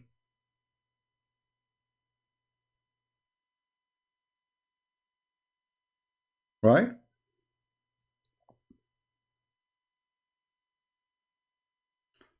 I invite you Muslims to believe in the Messiah. He's the only one can save you. Muhammad is a stinky. He stink, he die, he rotten. And this is written in your books that he smelled bad. He was farting, his belly was going to explode. And they buried him before it's going to explode. Do you know why his body? I mean, this has happened to everybody, by the way. If you are a person and it happened, you die, and they leave you out of the grave for a few days, then your belly will become big. Why? Because the bacteria is going to digest the food you have inside you. And all kind of gas will come. And the gas is not coming out. So your belly will become big.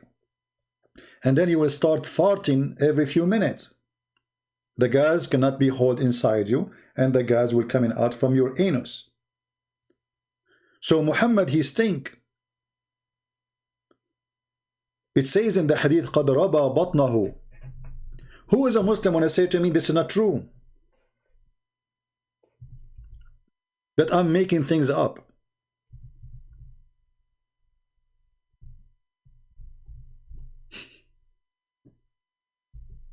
Huh? Who want to say that I am lying? You don't dare.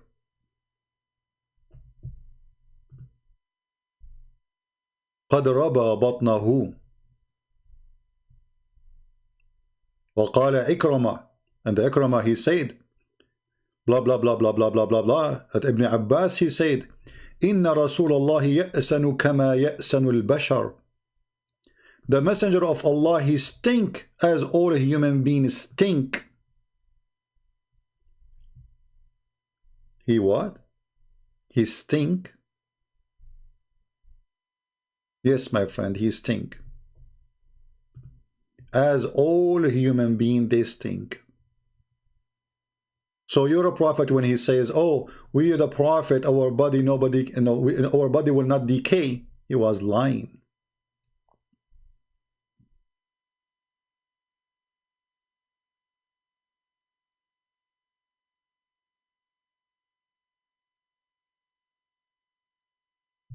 Any Muslim want to take a challenge?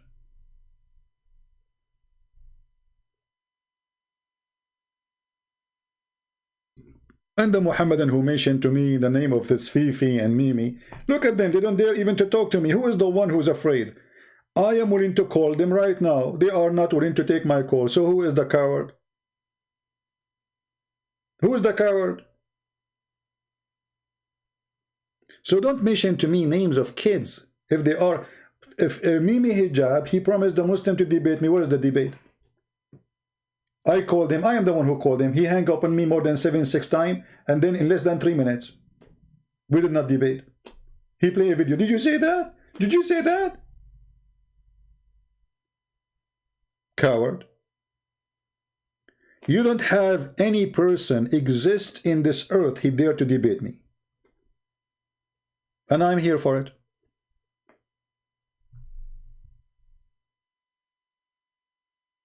I'm here right now. Let us prepare for a debate. I'm willing to debate you face to face if you are a man. Face to face?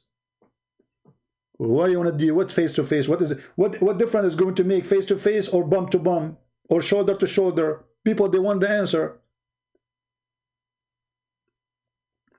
Face to face, you do it only face to face, brother. Yes, brother, we do it only face to face, only with a Christian prince. We debate anyone in the internet except Christian prince. We have to do it face to face because they are looking for excuse.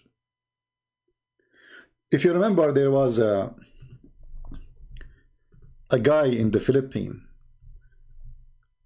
He, you know, the people, they send me his video saying this guy is a challenging Christian for a debate. I said, okay, that's wonderful. So I contact him in his Facebook. I texted him. I posted. I made a video. And still he don't answer. And he posts his phone number. So somebody, he live in the Philippines, he called him. Somebody, he live in the Philippines, he called him.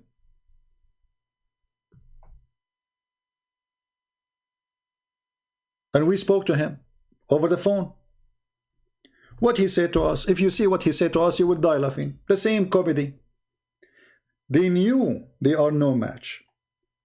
The same as Shabir Ali. He agreed to debate me. Then he bought my book. Then he said to ABN TV, sorry, I'm busy with my PSD.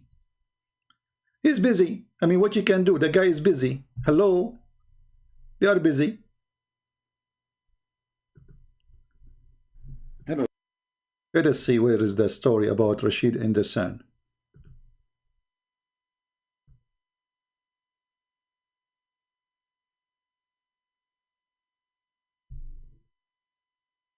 Okay. Maybe here, I don't know. Sam vs. Christian. Okay, hold on. I'm trying to find the video. This video doesn't show really. Maybe it's not in the internet no more, I don't know. Here we go, you found it. Show me your face. Why? Show me your face. Give me your name. Christian, you don't want to... See, you want to be known by people. That's why you want to debate. Guys, I want to be known. This is why I'm going to debate him. I want to be known. This guy was acting like a lion. Who is a Christian want to debate me? Who dare to debate me? Where is the Christian to debate me? And then I said, okay, let us do it. And then what? Show me your face. Show me your face. You want to be known. Christian, you don't want to... You want to be known by people. That's why you want to debate. This guy, nobody heard of him. I am the one who need to be known.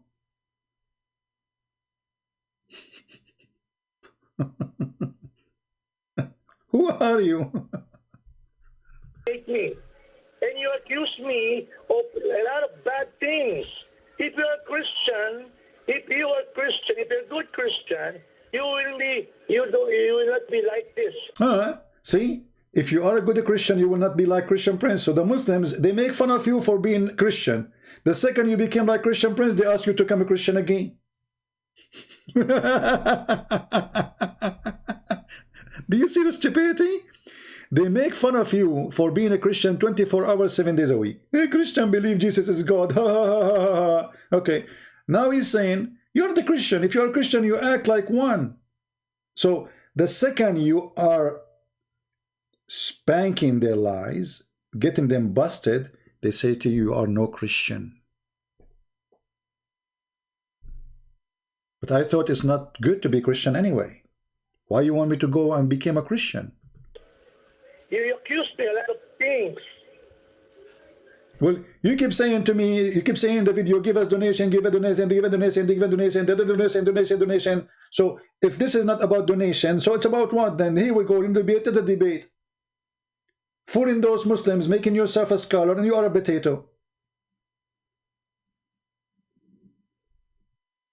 Why? I'm not doing this for money, my friend.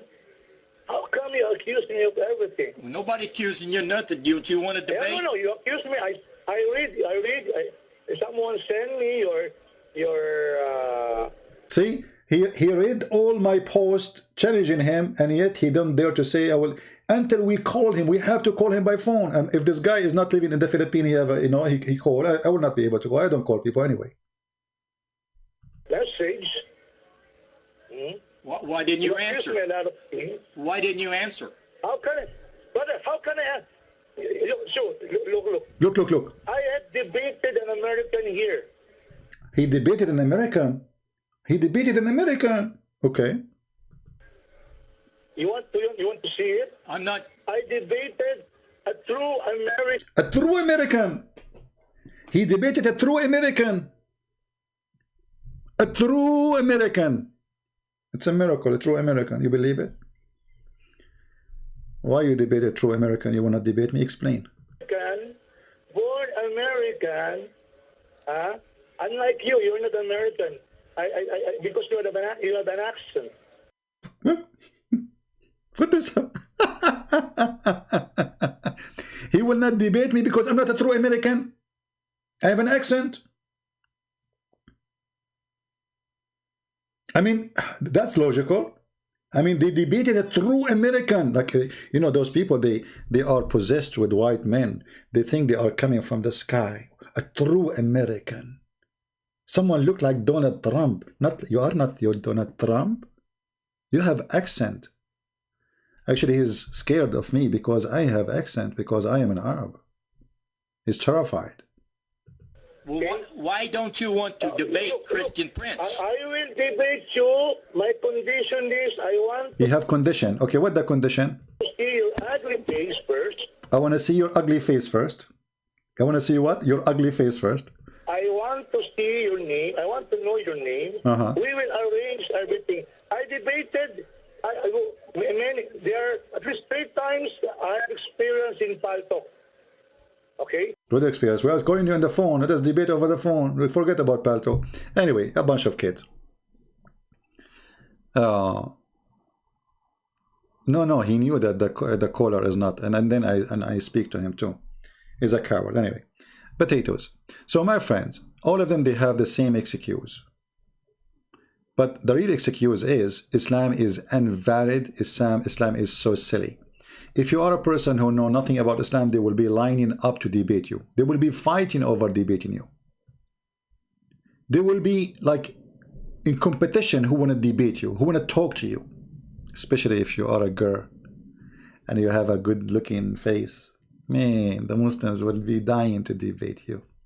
And they will say to you, add me. Do you have Viber? Do you have WhatsApp? Huh? I'm going to debate you.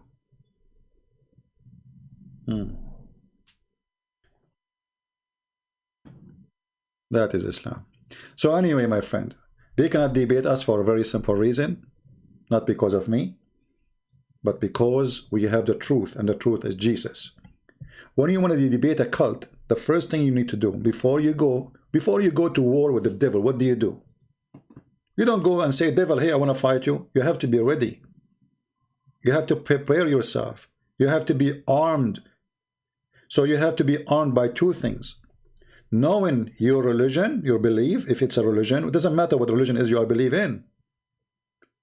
And if you are a Christian, knowing the truth, which is Jesus. Knowing how to refute them about the Bible, all their lies. So you have to educate yourself very well about the Bible, and then you read about their stupid cult. You don't go, this is why they debate those American, he called them true American, who know nothing about Islam. So he go on the stage, he don't know what to say about Islam, nothing. This is why he was debating only this kind of people. When he debated an Arab Christian for the first time, that Christian, he demolished him. And they scheduled 2 debates. The second debate, he ran away. He did not show up. The guy, he come to the stage, hundreds of people waiting, and did not show up. And this is what we are doing here. We are arming you with knowledge. So I hope people are taking reference, saving them, organizing them, open your document, save link, save comment, save notes, so you can educate yourself. and then you can teach in your church. And let me tell you something. I used to go and do seminars in churches. But now we have Corona, and actually it's not worth it for me. I open my chat. I have 1,018 people listening right now. Seminar take a lot of time to organize, traveling, cost, hotel, money. I mean, let us save the money for somebody needed. I am willing to do seminar to you online, to any church you want.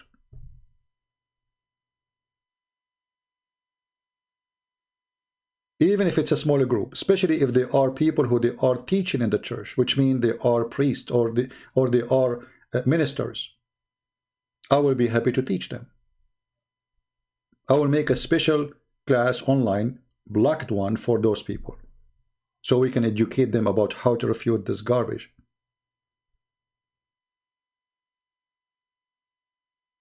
I'm willing whatever I can do to do. Do your part.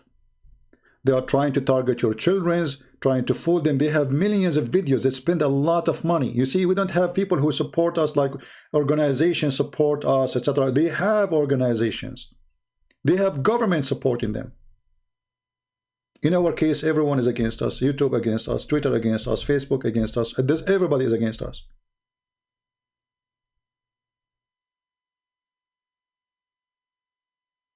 But it doesn't matter who is against me if the Lord is with me. Always we are victorious. For we have Him in our side. So we don't worry about who do agree with us, who don't agree. Even sometimes there's people who claim to be Christian. They say to you, you are not being gentle to the Muslims. You are, you are being rude. What kind of a Christian those Christians are? Don't you know that Jesus, He called hypocrites? Don't you know that Jesus, He called liars?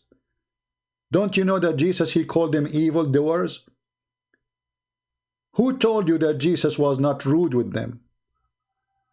The second you say the truth, you are rude. Isn't it Jesus who went inside the temple and He flipped the table on them? So those fake Christians, they only want to read a statement in the Bible. The Bible says love your enemy, but He will not tell you that the Bible says if you love somebody, you scream in his face when he's wrong. You don't agree with him, otherwise you are a hypocrite. In the world today, they call hypocrite people open-minded, which is a fake statement. Because none of those who claim to be open-minded is open-minded. What if somebody want to sleep with your wife? Be open-minded. What if somebody want to go to your kitchen and eat your food? Oh, be open-minded. What if somebody want to take your bank account, empty all your money from the bank? Be open-minded. Accept anything. Right? Accept anything. Lost found. Are you a Muslim, my friend? You said to me, come online in Paltalk. Are you a Muslim? Are you a Muslim? Do we have any Muslim want to debate me?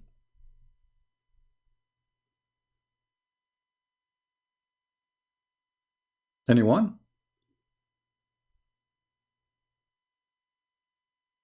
So, you know, in the world of propaganda today, you will find a lot of people, they say foolish things to you, like be open-minded. What open-minded?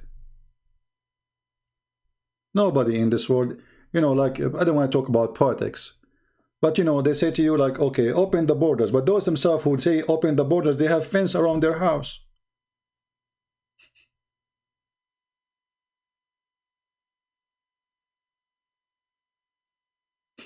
You know what I mean?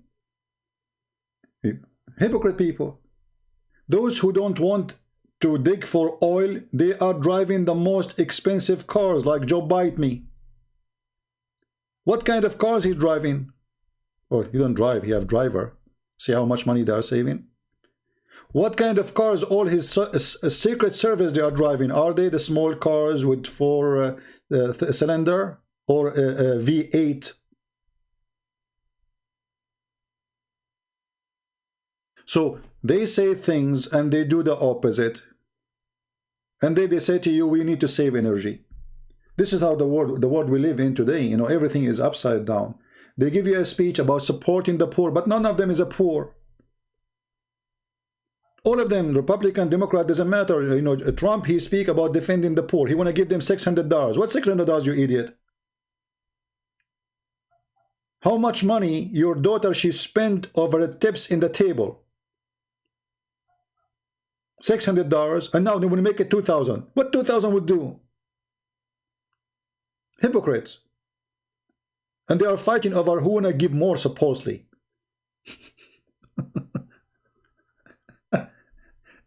And we wanna give you health insurance, and nobody have health insurance. I will give you Obamacare, but Obamacare is very expensive. It's more expensive than before. So the world today, I'm talking about America, but this goes to every country in the world. You have leaders, you have liars, you have TV stations, you have lies is all over. Doesn't matter where you go. Somebody is lying to somebody. And they claim to be decent.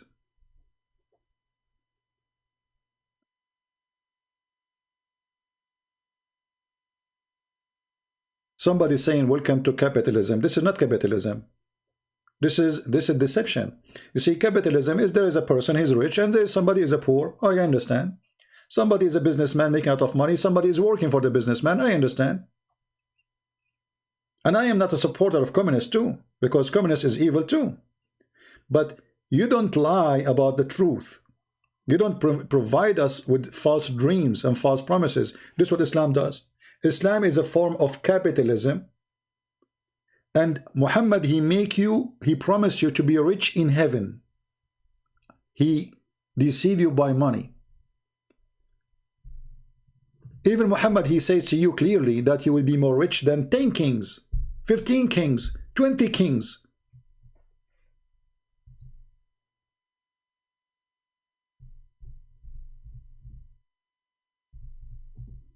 Let me show you the hadith.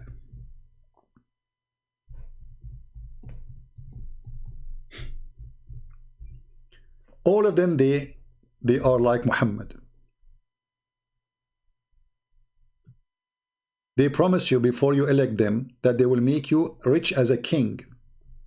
We will fix the economy for you. You will become rich. That's it. Joe Biden is coming. That's it. Corona will die tomorrow, and tomorrow never come.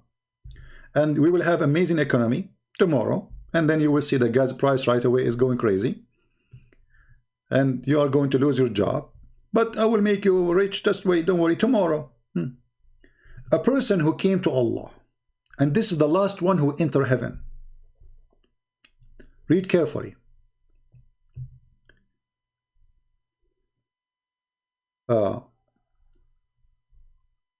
A person asked, who amongst the inhabitants of the paradise is the lowest to rank? Who is the one is the lowest?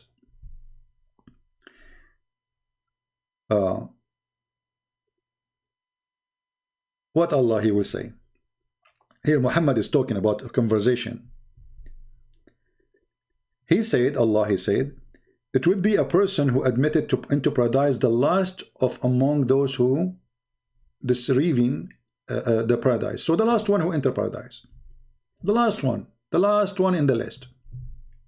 And would say to him, enter paradise. He would say, oh my Lord, how should I enter? While the people, they settled already, they took all the palaces and places. I will be homeless. There's place for me. And then they take their shares, you know. Okay.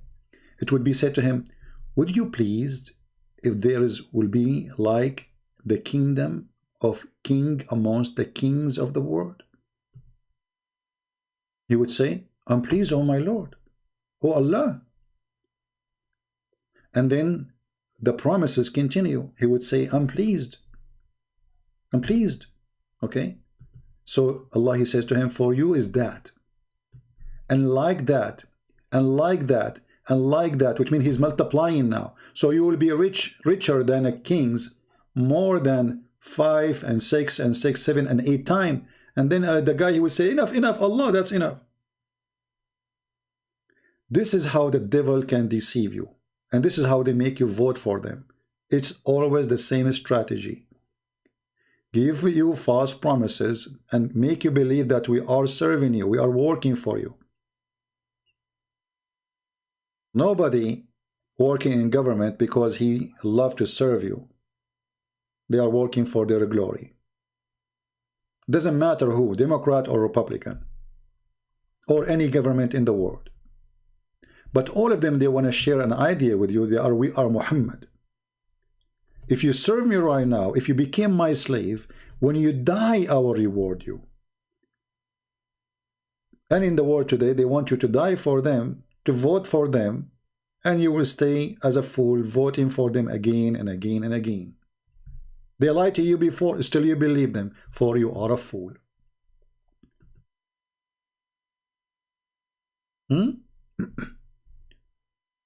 That is the truth. Henry, he want to call me. Who is this Henry? Are you a Muslim, Henry? Muhammad Saeed, call Christian Prince. Okay.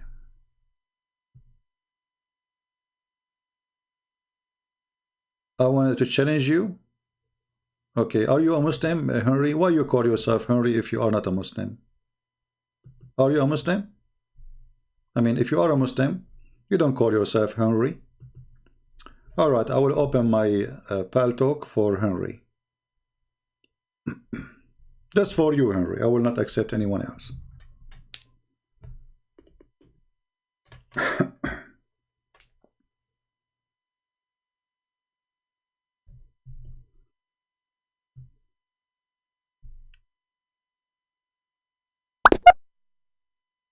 Text me, Henry.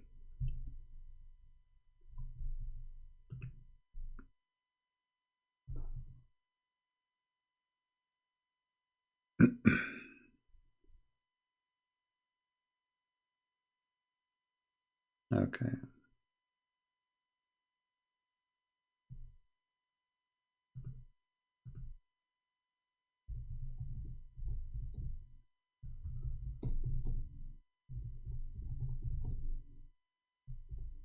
Text me, Henry. I'm waiting for you. You see, you made me come online, etc. I'm waiting for you.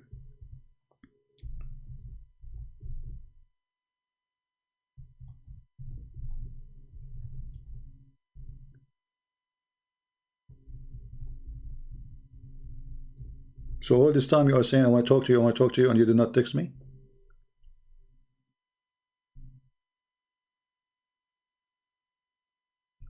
I'm waiting. I will give you just a few minutes. If you don't text me, then you are just a kid.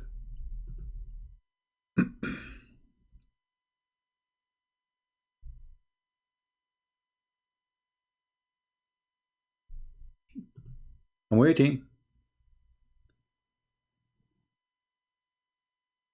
Just text me, say I'm Henry, and I will call you immediately.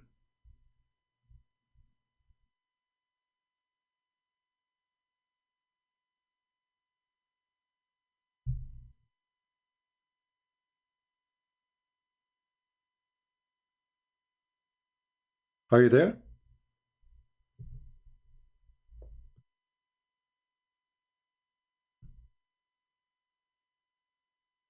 Okay, we'll give him a few minutes. So many false liars, they are exist, and they have, and there is many form of religion in this world today. It can be politics, it can be parties, it can be many things, but all of them, they do the same. They use the poor, and after they use you, they chew you, and they spit you out when there's no need of you. Before election, all of them, they come to you, they shake hands with you. Suddenly they are, down to earth, But after that, you don't see them. After that, you dream to see them.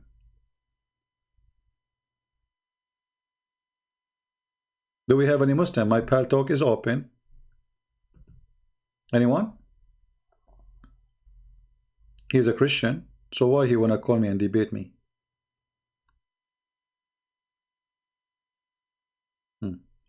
All right, let us then log off of pal talk. No problem. All right, so guys, thank you very much. I've been here for long enough, and don't forget to download the video. As you know, we don't keep our videos for long, so this video will be taken down very soon, maybe a few hours. I will leave it maybe for until night time, my time, which means maybe 8 hours from now, to give you enough time to download it, share it with your friends, and please don't forget to subscribe to those who download my videos and put them in their channels, because this is how you can find my videos which I deleted. All right, If you look at my channels, this is not, by the way, this is not even my official channel. This is just one of them. That's why I have a small numbers of subscribers. But doesn't matter really. Wherever I go, I open the channel, we will have a lot of people watching. But subscribe to those who download the videos, those who even add subtitle in your language if you speak like Indonesian, etc. There's many of those who do that. Actually, there's one person, I forgot the name of his channel. He always he is the first to add subtitle, you know, support this guy, you know, and I don't mind even if those people who download the videos, if you give them even help, support, even donation, you know, I mean, help, whoever you can help if they need help. So those videos is not made for me, is made for you, for your children's, for your wife, for your family. So nobody can deceive you and nobody can lie to you. We are the people of Christ, and Christ is our master. The Bible says, how many masters we have? We have one master. His name is Jesus the Christ.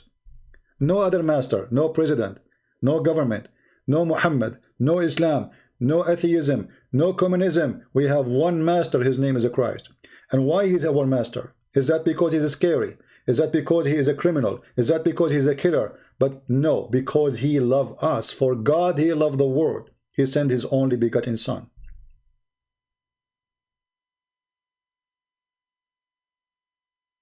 We belong to him. And he belonged to us. I know my sheep, and my sheep, they knew me. So by him, we are victorious. Not by false promises of false prophets who promise us virgins in heaven. So we will go from earth to other earth. And now in other earth, we are just more sex addicted, horny, like sick, non-stop having sex. What kind of heaven this heaven is? This is silly. This is stupid. God, he created sex for a reason. Because if there's no sex joy, no man will have sex with women, and no women will have sex with man. They will become like a hard job to do, and nobody will have children. So even that was for a reason. In Islam, the reason is only sex. In Islam, Allah will create for you women who they have no jealousy. Why? Because they became a machine. She have no emotion, no jealousy. Allah will kill the jealousy in women. Even the women who go to heaven, they will have no jealousy. What Allah he want? He want only the pleasure of the man. So the man, he don't want to have headache, women fighting over him. He want women just taking off their clothes. Group sex. Thousands and thousands of women around you having sex with you. And Muhammad, he promised them that each time you have sex with the women, your orgasm will be 70 years. 70 years. Orgasm. How sick. And if you have 72 women, only, not 80,000, because 70, the 70 number is for the lowest Muslim. This is the lowest. So if you have 70, and each one of them, or 72, and each one of them, you will have 70 years orgasm with her. 70 years orgasm? What does that mean? That means that the woman number 72, in order to sleep with her, she have to wait for 5,040 years until her turn come.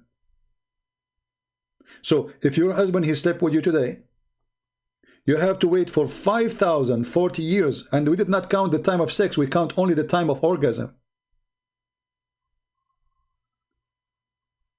Who in the world want to believe in such a garbage? 5,040 years you are waiting for your turn? 5,000 years? 70 years orgasm? If the orgasm is 70 years, the sex for how long? With each woman? So, my friend, Islam is a sexual cult. Everything on it is based on sex and food, the belly and down. the belly and down, seduce you by being a king, seduce you by being rich, gold and silver. Even in the heaven there's a market, there's no buying nor selling in this market except images of men and women. And when you like an image, you enter it and have sex with it.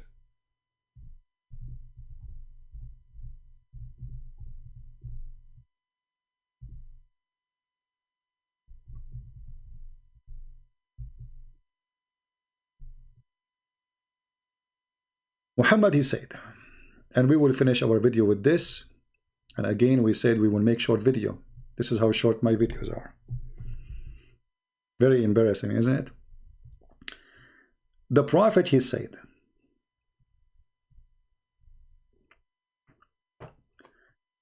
in the heaven, there is images. There's a market of images.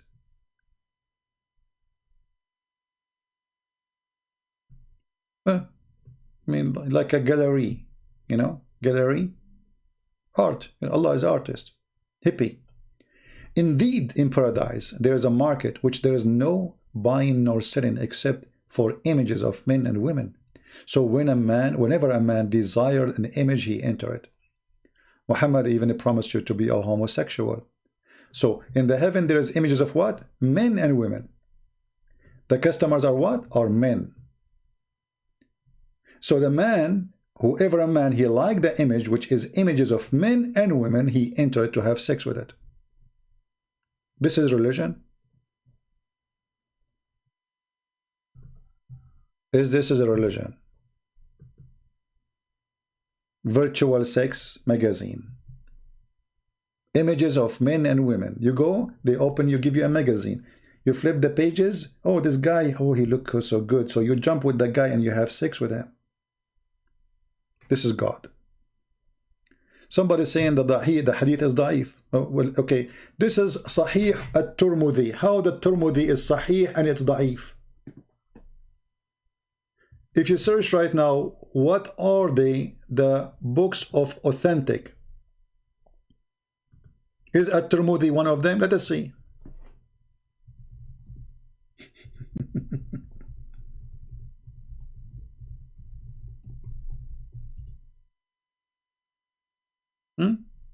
Here we go. I just searched in Google. Just do, you can do the same.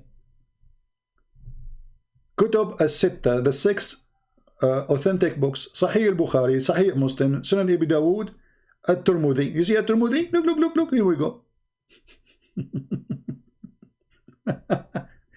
They have 6 authentic books. They call it authentic. So it's authentic when they want. It's not authentic when they want. Is it authentic or it's not? Ask Imam.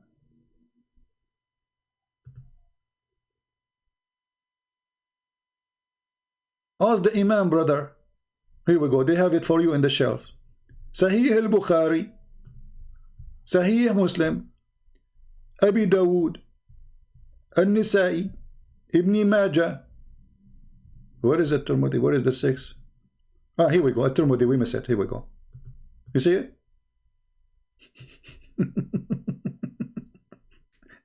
So when they put there the word da'if, we laugh. I mean, is it da'if really? What da'if? Anything is embarrassing is da'if. Anything will expose their cult, they call da'if. And da'if is accepted anyway. That's why it's called da'if. It have a rank. There's a Muslim sheikh. He's a funny sheikh, you know. His name is Hamza. He said there is an attack these days on da'if hadith.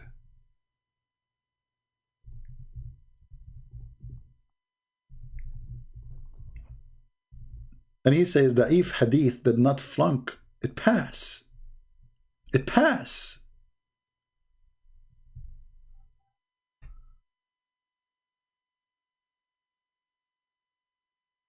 It what? It passed. The ulama dealt with it by saying that for fada'il al-a'mal, Let us see, hold those on. actions that are virtuous, you could use a weak hadith. if it was a virtuous action and it didn't relate to a hukm. In Aqidah, the opinion of the Ash'ari and the Maturidi is the... And here is explaining to you how confused the Muslims are, you know. But at the end of the day, he will say to you that the weak hadith is it pass. They don't. And so this argument against the weak hadith is a weak argument. And that is why Imam al-Awza'i, they don't. And Nur al-Muhammadi, which is a ahad hadith, is not used in Aqidah. Oh boy. Or the hadith that تُعْرَضَ عَلَيَّ أَعْمَالُكُمْ or أَعْمَالُ أُمَّتِي in Al-Bazar, which is a sahih hadith. So the ulama don't reject weak hadith. They don't. And so this argument against the weak hadith is a weak argument. The argument against weak hadith is a weak argument. Remember that. The argument against weak hadith is a weak argument. And that is why Imam al-Awza'i, who's one of the great imams of the ummah, who was as learned as the four imams. Anyway, and then he said to you that the weak hadith did not flunk. It passed. It passed, my friend. That's why it's called weak. Karihahu, like, you know, let's move where. I mean, this video is long. You know, again, it's based on the hadith of Yasin. It's you know, that Yasin is, you get the intention of what you read it for. So if you read it with a niyyah, then it has that blessing. Oh, hold on. Hold on. Look, this guy is saying you are taking his lecturer out of context. Some sheikh, they said there are only 500 mutawatir hadith, and he said mutawatir are certain. Who care about this? He just said to you, still you have to accept the weak hadith, if it's mutawatir or not.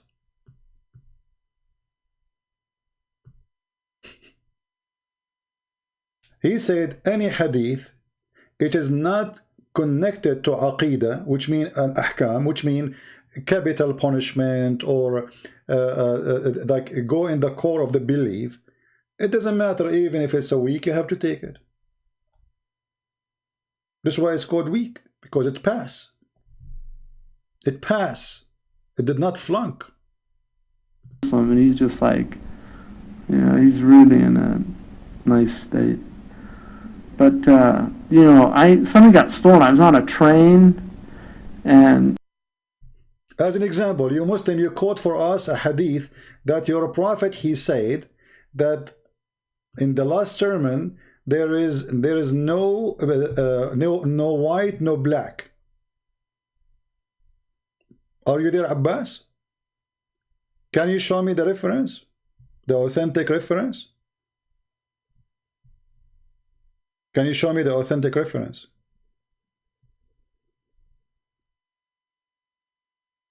You think that Sheikh Hamza is better than Imam Muslim?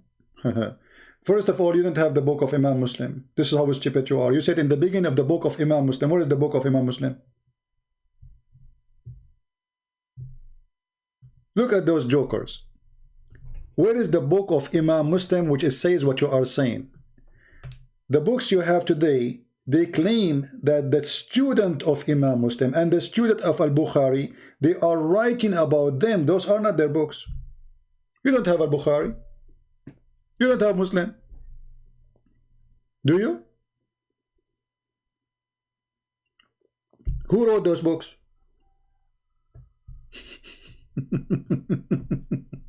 The same as your Quran. Who wrote the Quran? What a joker you are. Now listen, Abbas, I want to go with you. Let us play the game of Sahih. Guys, Abbas, he just said he accept only Sahih Hadith. You challenge me to prove it? That Muhammad body stink? Okay, let us see. Hold on. Oh, guys, he challenged me. No problem. All right.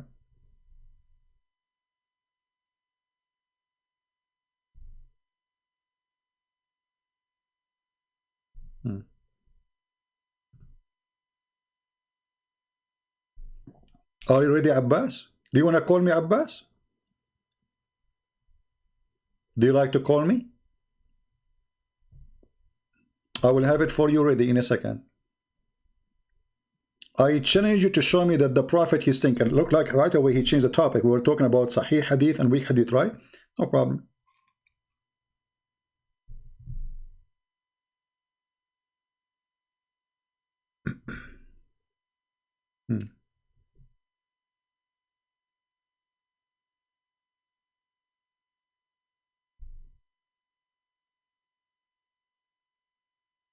Let us see.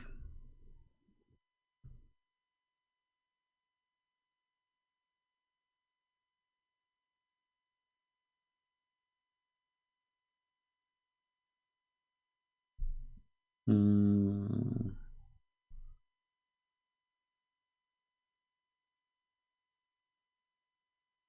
just searching for authentic websites, so we don't, you know, I mean, Islamic website, not just.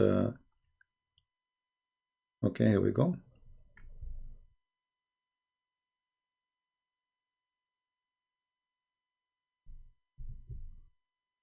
All right. Abbas, do you want to call me?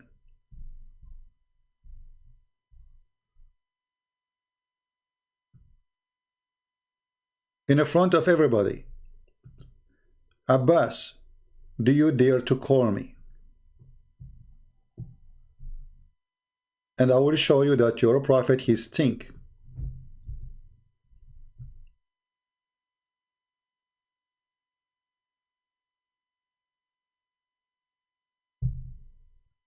Are you there, Abbas?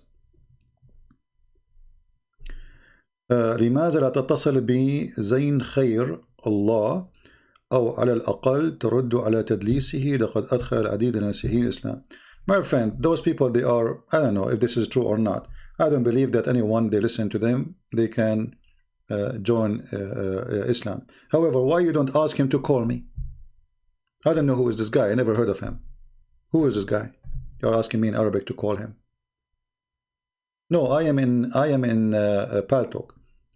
Download Paltalk, Abbas. I will wait for you. All right.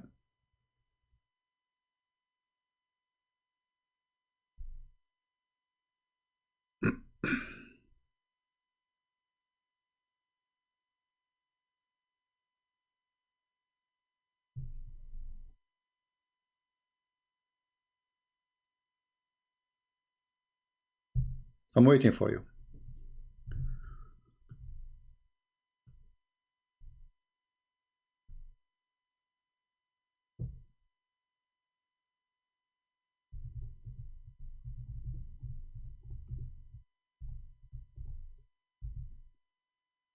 Okay. We will wait for Abbas to come, even though I was going to leave, but it's okay. You know, we are having good time.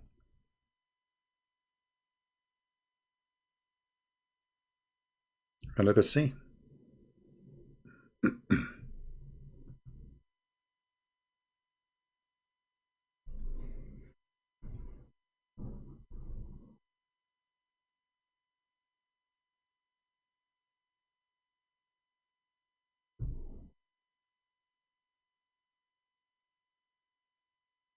Let me know if you are. Let me log in.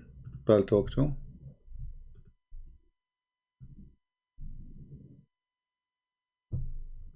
Text me, Abbas, when you are ready, my friend.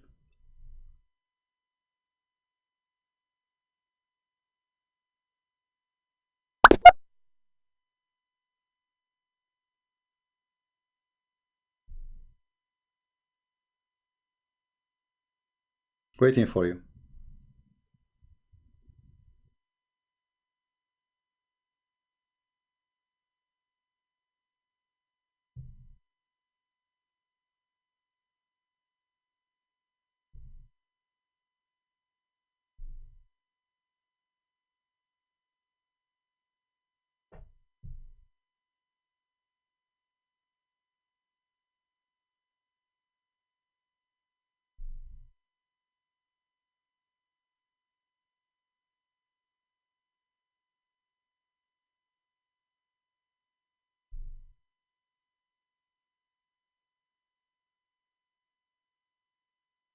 Are you coming?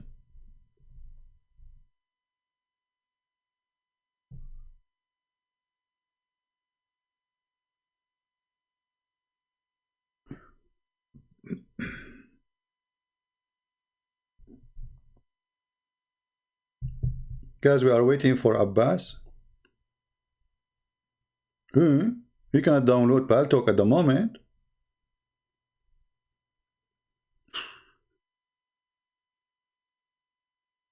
The one saying why you don't make content in Arabic. Well, there is many people making in Arabic. There is Rashid. There's, you know, you have many. You don't need me.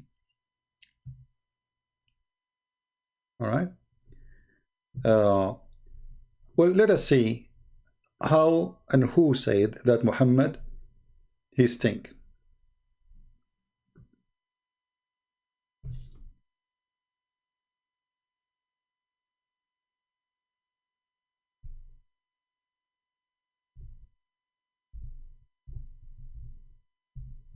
Here we go.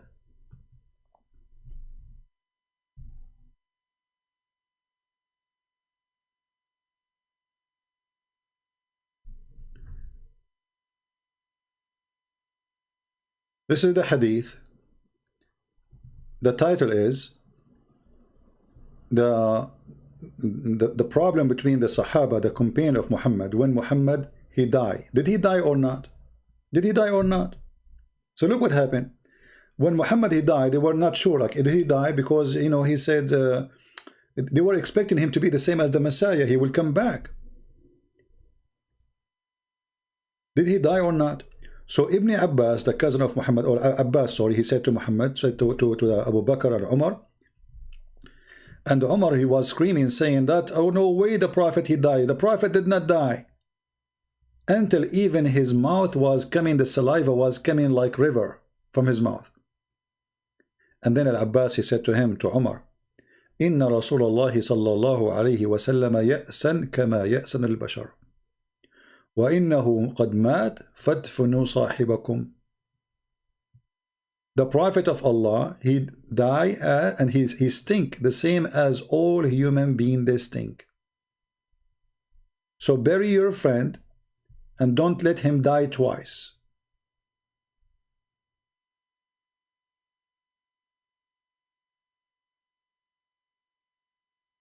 Who is a Muslim will say, I don't believe in this, and this is a fabrication.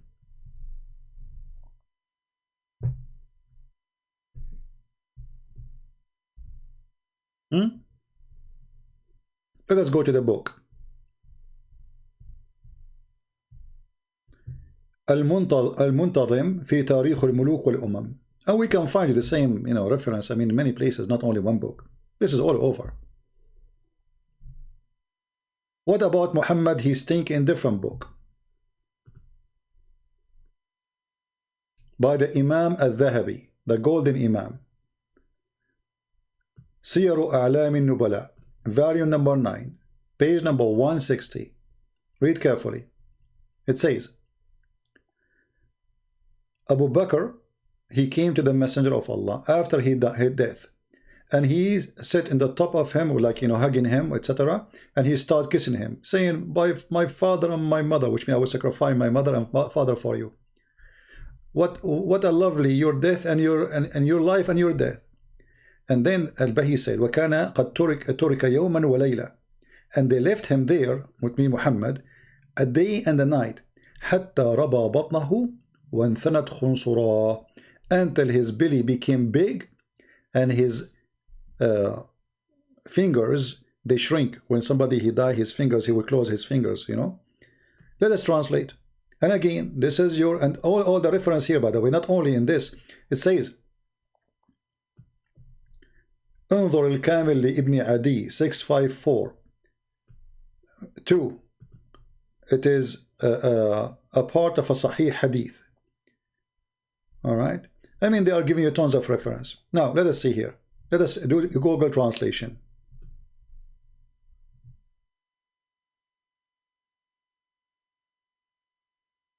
Actually, let us do Google translation here. Don't have to go to Google translation. Here we go. So, Abu Bakr as-Siddiq, he came to the Prophet Allah pray on him and salute him after his death, and he was grateful to him. So he kissed him and said, you know, like, I sacrifice my father and my mother for you. Your life in death and life, death or life, it's good. It was good for us. And then he said, Al-Bahi said, the Prophet, he was left for 1 day and 1 night until his stomach was rubbed and his pinky bent. Are you there, Abbas?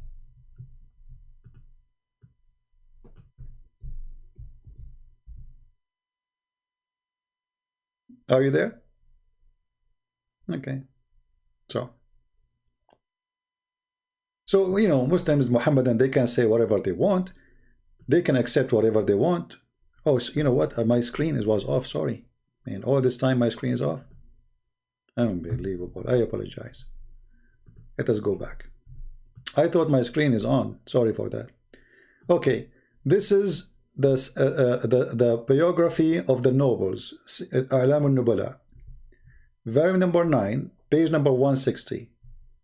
And this is Google translation. I thought my screen was on. I apologize. And here we go. It's in front of you.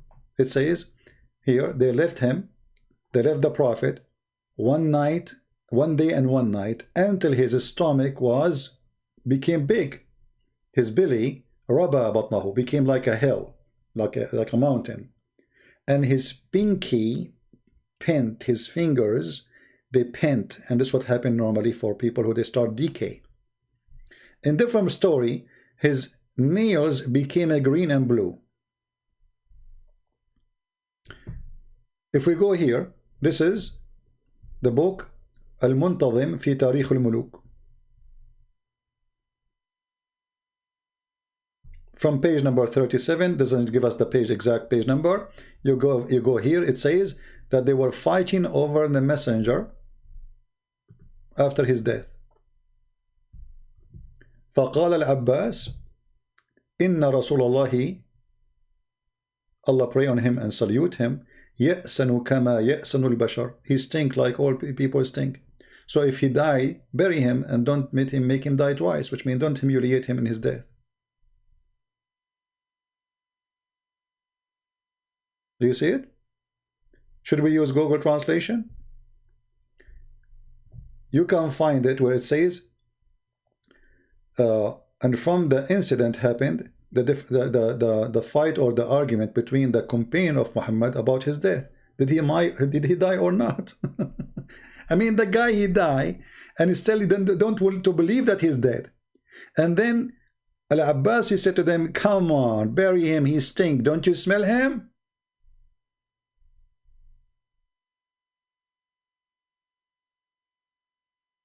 Don't you smell him? And then Abu Bakr, he said, the one who used to worship Muhammad, he died. The one who worshiped Allah, Allah did not die. This is the story in front of you here.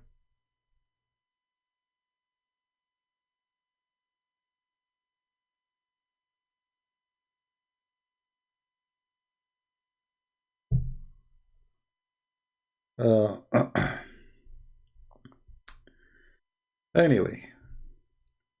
And we can use Google translation for this one too, you know. Let us see what the translation will say. Like, yes, and translate. And let us search for, to make it fast to find.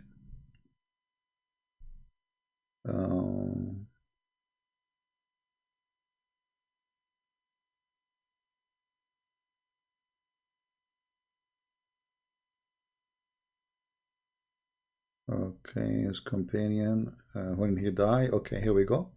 So he says, should I say here that he stink? Let us see the translation.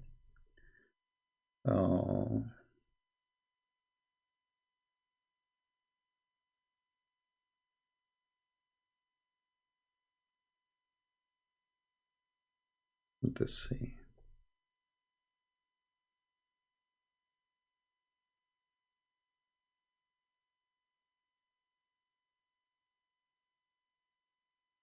Where is Al-Abbas? Here we go. Al-Abbas, he said to him, the messenger of Allah, Allah pray on him and salute him, he died. Okay, he died. So bury your friend. If he will die, his death is to death. Where is the word stink?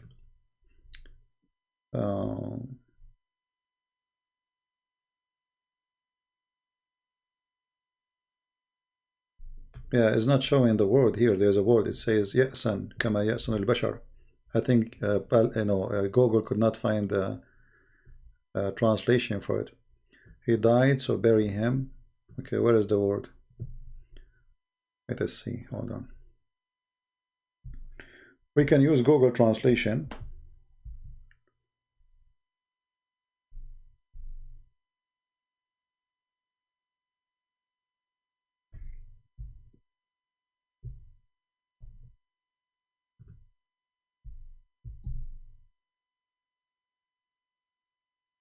Let us do this.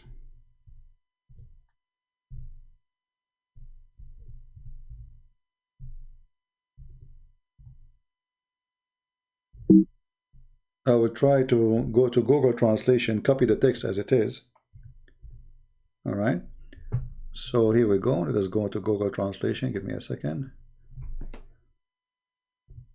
Google Translation.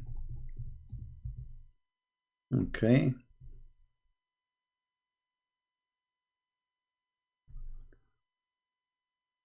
This is Google Translation. We will take the sentence as it is, because for some reason it's not coming in the full page translation. So Al-Abbas, he said the following. I will take it and translate as it is, the whole sentence, the whole statement of Al-Abbas. Okay.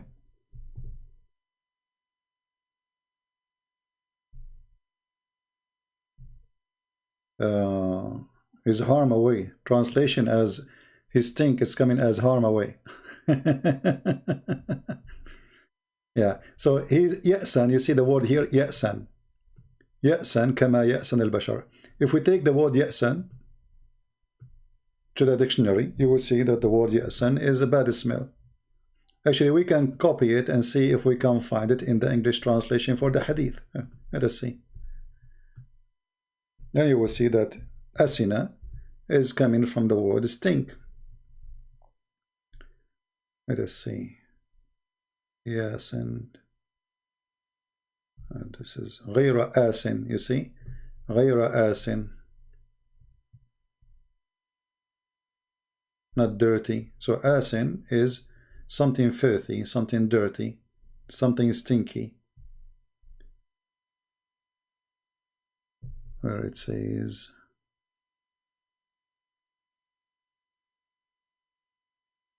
let us see. Let us go to the dictionary. You know what we can do? I mean, we are speaking to people who don't speak Arabic.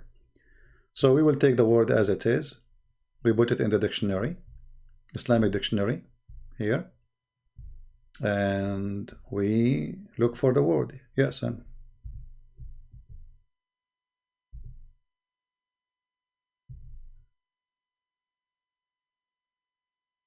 polluted, pollution.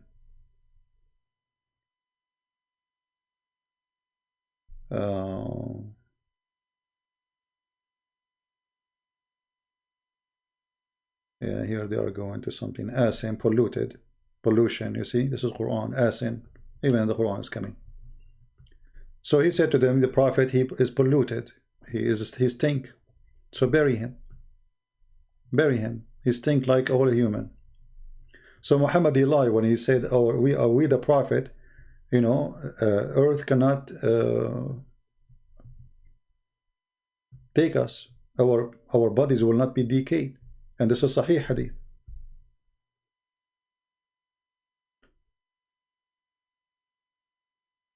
Otherwise, there is no need to bury Muhammad. If Muhammad says, my body will not decay, so why you bury him? Right? Why you bury him?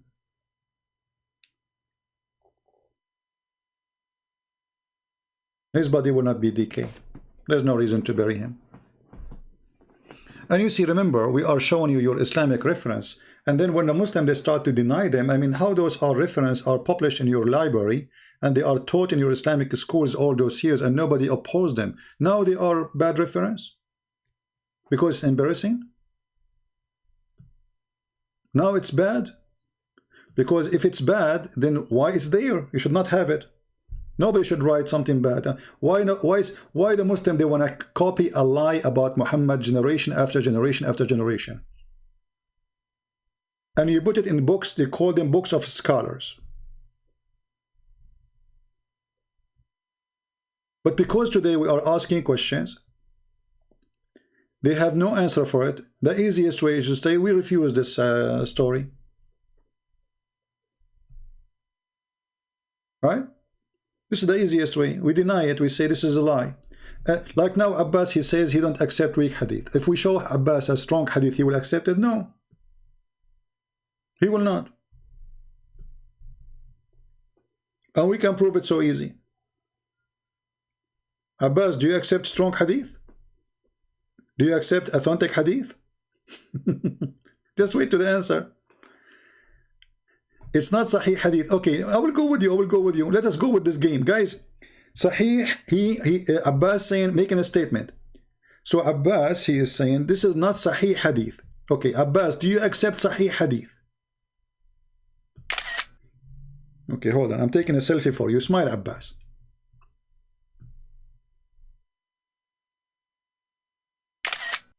This is a fabrication story and you know it. So why you Muslim write it in your books?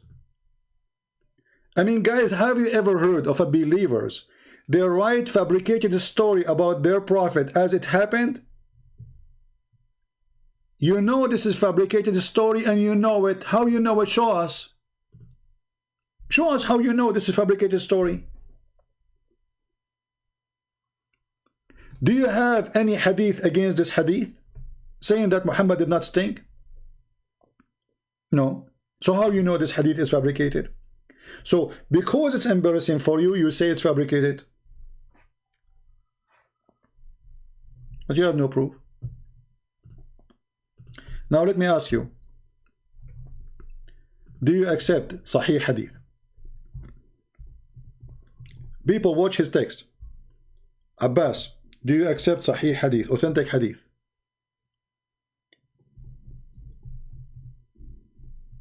Say yes, because in a second we will see your hypocrisy. Do you accept Sahih hadith?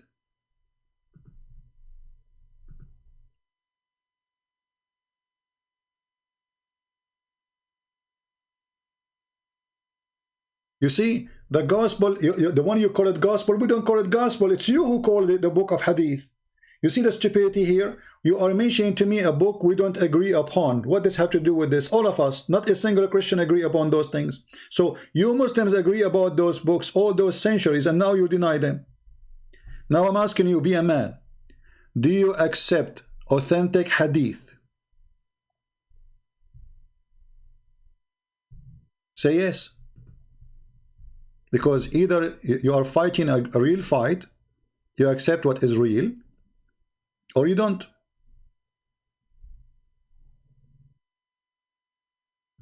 Huh? Let us see the story as an example. Let us see what Abbas will say. We will show, remember, we will show only what is authentic. We will show only what is authentic.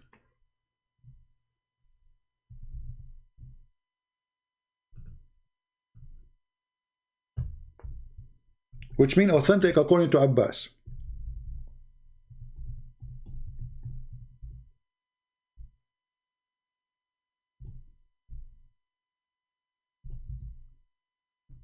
Did Abbas answer? I wasn't looking at the screen.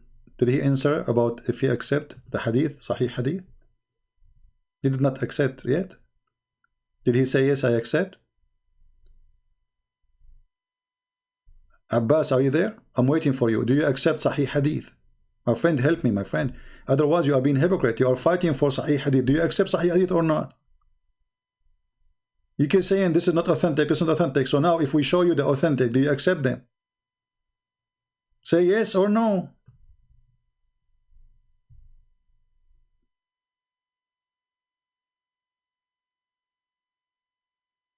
Are you there? He will not answer. What happened, Abbas? Do you accept authentic hadith?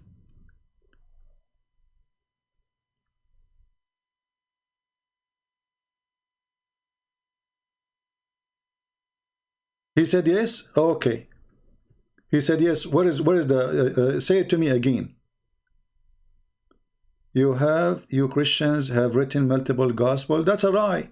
You see, we Christian, we did not try multiple gospel. You are a liar, and this is why we rejected them.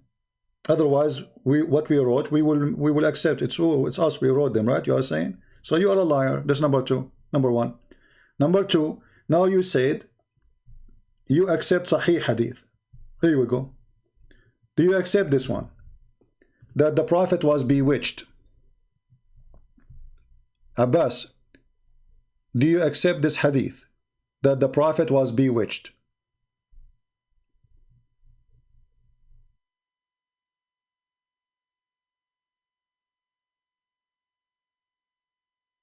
The answer, you have to say yes. This is authentic. This is Sahih Bukhari.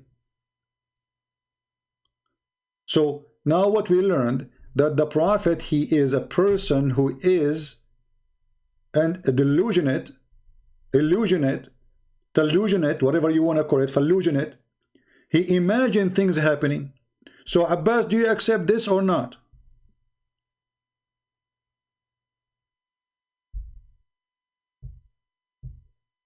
Shawak TV, if you are a Muslim, my friend, you can contact me in Paltalk. Not we don't use phone.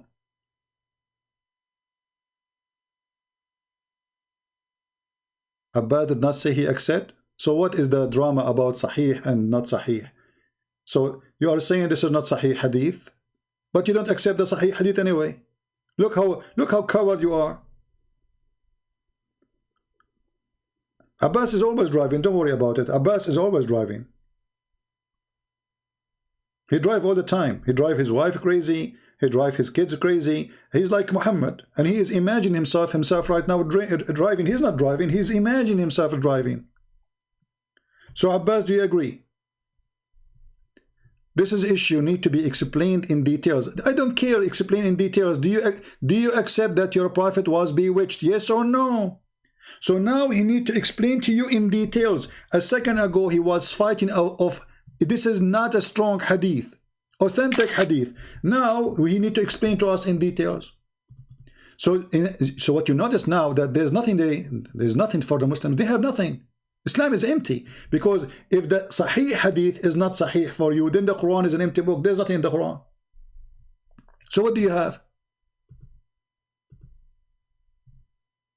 So what do you have? You have nothing. Smile, Abbas, we took selfie for you.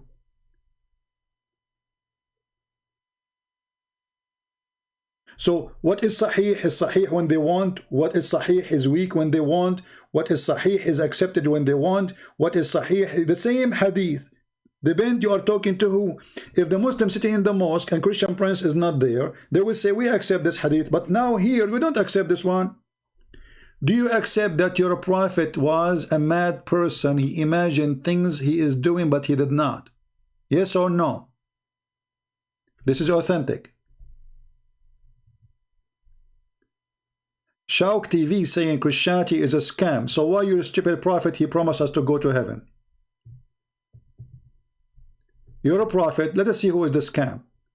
You're a prophet. He was imagining the Christians will go to heaven, or he was sure?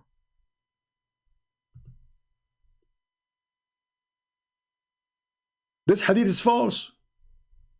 Guys, look. This hadith is false, but this is Sahih. Look, my screen is full of selfie. Look. Unbelievable. This hadith is false. Prove it. Abbas, you are a coward and you are a liar. Stop your car in the side of the way and stop lying and call me. Show me the proof that Sahih al-Bukhari is lying. Because Allah, He promised to protect Muhammad. So Muhammad is false then. So what you just admitted, that if this hadith is true, Muhammad is a false prophet. Thank you very much. But this is authentic hadith.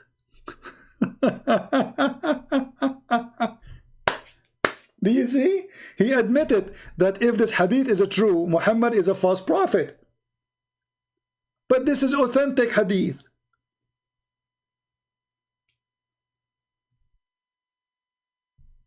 Thank you, Abbas. Muhammad is a false prophet. Finally, you have to agree.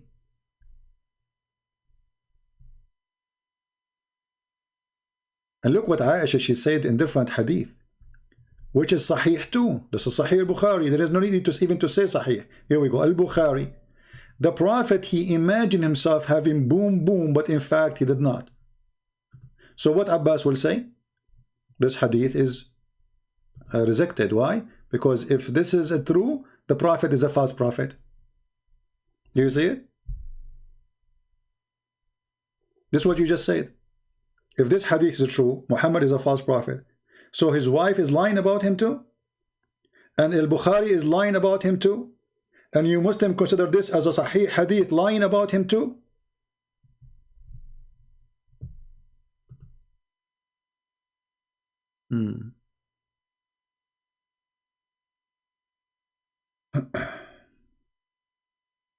Bamsi B, while you are posting for us those verses, what what is your problem, my friend? You have a problem? You are quoting for me Allah was exist thousands of years ago when there is nobody have Allah, and what's your problem with it? They are desperate trying to change the topic because Muhammad is an embarrassing person. It's an embarrassment for every Muhammadan to see the stories of Muhammad. The Muslim, they have those stories for centuries and centuries, and this is authentic hadith, and nobody complain. Nobody say it's not accepted. Nobody say it's a shame how we can accept that. But today, because we are getting busted, suddenly this story is rejected. By who? By a chatter in YouTube, not by scholars. Scholars will not dare to say so.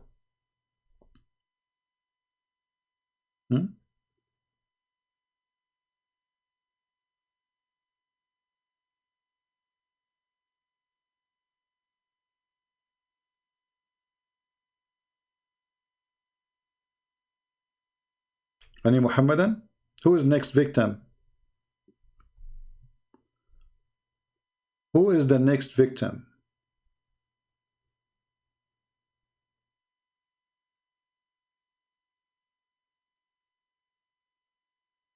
Anyone he will try to defend Muhammad? As you see, you fail miserably.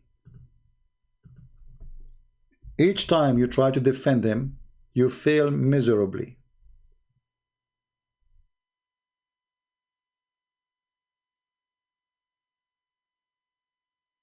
Big failure.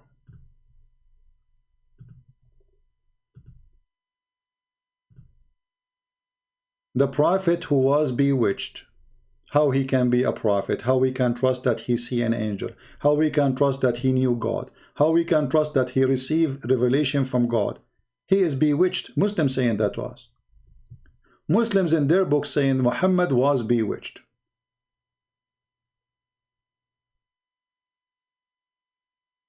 So what we can complain about after, what we can discuss about?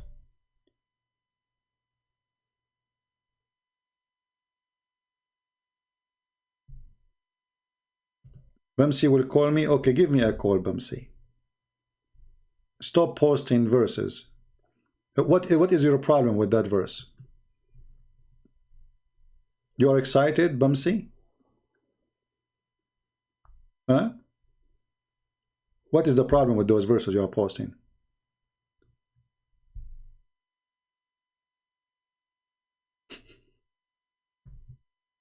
Stupid people.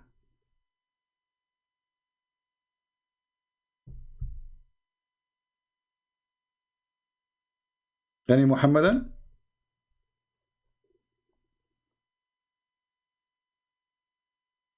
What, Bimsi? What, you are laughing? What you are laughing about? What, my beloved child? You are laughing about what? It says there,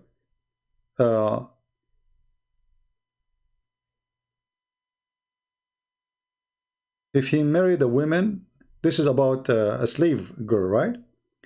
Okay, if a slave girl, if a person, he bought a slave girl and he allow people to pay her ransom to free her, because she usually, those are people who they are servant, not really the word is slave here. This is the stupid ones, like those people, they post things they don't know. If you go to verse number 1 and verse number 2, it says, if you buy a slave who is a Hebrew to serve you for 6 years, so you see how stupid you are. So slavery they are talking about is you, let us say, let's say you own somebody money, you cannot pay him, or let us say you cannot afford to live. You ask a person to buy you in return of living and supporting you for the coming years. So you make an agreement. I have to pay you $10,000. I don't have money. You say to him, okay, I will give you from my service, from my life, let us say 2 years equal to the $10,000. So the foolish you, who don't understand what it says there, he think this is something funny.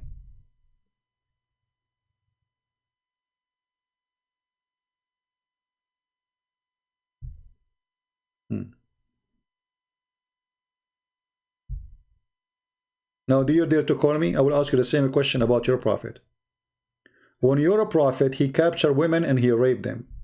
Did he give them a freedom after 6 years? Did they offer themselves to be slaves?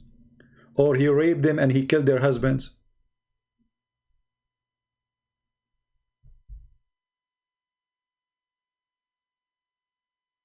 In verse number 9, look at this coward. In verse number 9 it says, if he married her from his son, he should treat her as his daughter. So why you are laughing? Because you are stupid. Ha ha ha ha ha ha ha ha ha ha ha ha ha ha ha. Stupidity is amazing. Garbage in, garbage out. Garbage in, garbage out. Why you are posting for us verse number 10, you don't post verse number 9?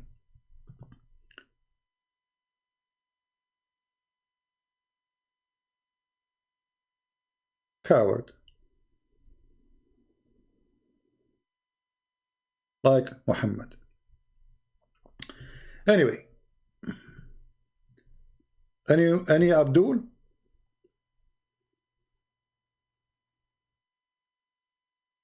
Any Abdul? My friend, scribe. We know this hadith, but we are not talking about this topic now, my friend. Okay, no problem. We can talk about a different time. Scribal Idi, my friend, next time. Is this a Sahih hadith? Well, the Muslims, they will say to you, this is not Sahih when they want. It is Sahih when they want. But this is exist in the book of Al-Islam al-Dhahabi, volume number 1, page number 72. The hadith you are asking me about. I can find the reference in a second. But with the Muslims, what they will, this says, this is a correct story. But the Muslim can deny it if they want, because the only way for Muslims to survive is to deny. Here we go. Let me find it for you. Here we go. This is the story. The History of Islam for the Imam al-Dhahabi, volume number 1, page number 72. So when they enter, they are talking about building the Kaaba, talking about the description, how big it is. And then they said inside there was pictures of prophets and angels and trees and pictures of Ibrahim, and then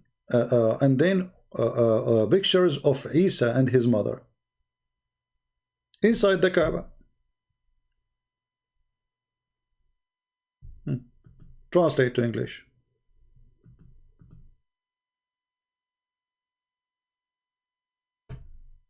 Okay. So what,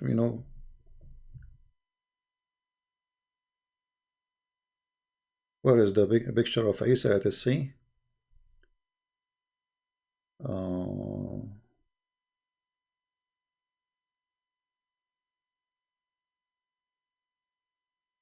I don't see in the translation. It says here, okay, and yeah, the translation is not showing really. Oh, here we go. Sorry, it says here.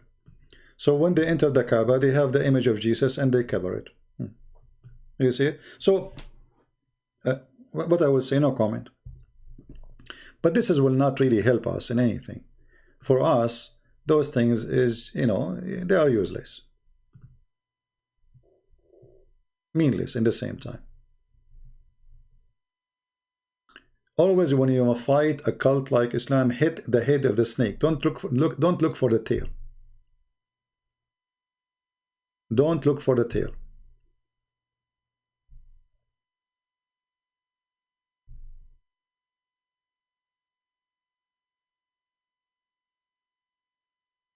This guy with me is a kid. He don't dare to call me. Here we go. My pal talk is open, but he's afraid. He's doing poo-poo in his panty now. For the verses he's quoting, actually, they are wonderful verses. That girl she is your slave. You don't abuse her. You treat her nice, and then if you marry her to your son, she will become like your daughter. So what are you complaining about? In the other side, your prophet, he went to his son's house, and his wife, who is a free woman, she is not slave, and he flirted with the women, and then he slept with her. So why the Bible says if you marry a slave to your son, she will become like your daughter equally. Muhammad, what he did to his daughter-in-law, he slept with her. Are you there, Basimi? Kid?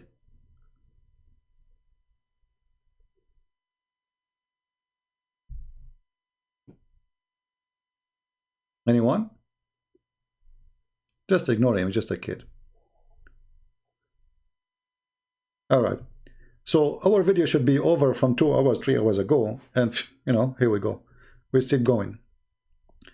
But it's fun to answer Muslims. Basimi Bey is a part of a black-only Muslim group called the Moors. How you can be a Muslim and you are black? I mean, who in the world, how a black person can accept to be a Muslim? Islam is anti-black people. The Quran says only white people will enter heaven. The Hadith says Allah created white to go to heaven, black to go to hell. How you can be a black person and you follow Muhammad?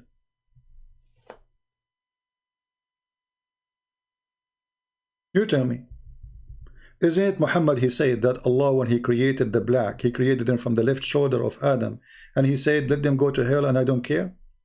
And when he created the white people, he created them from the right shoulder of Adam, and he said, let them go to heaven and I don't care. Is that a fabrication made by me?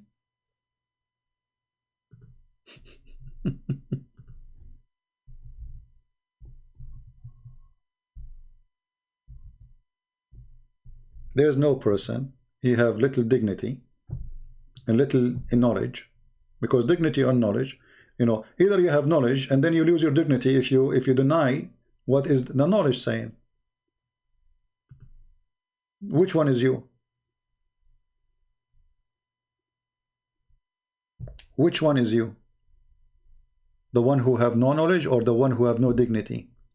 If both, that even is more stupid.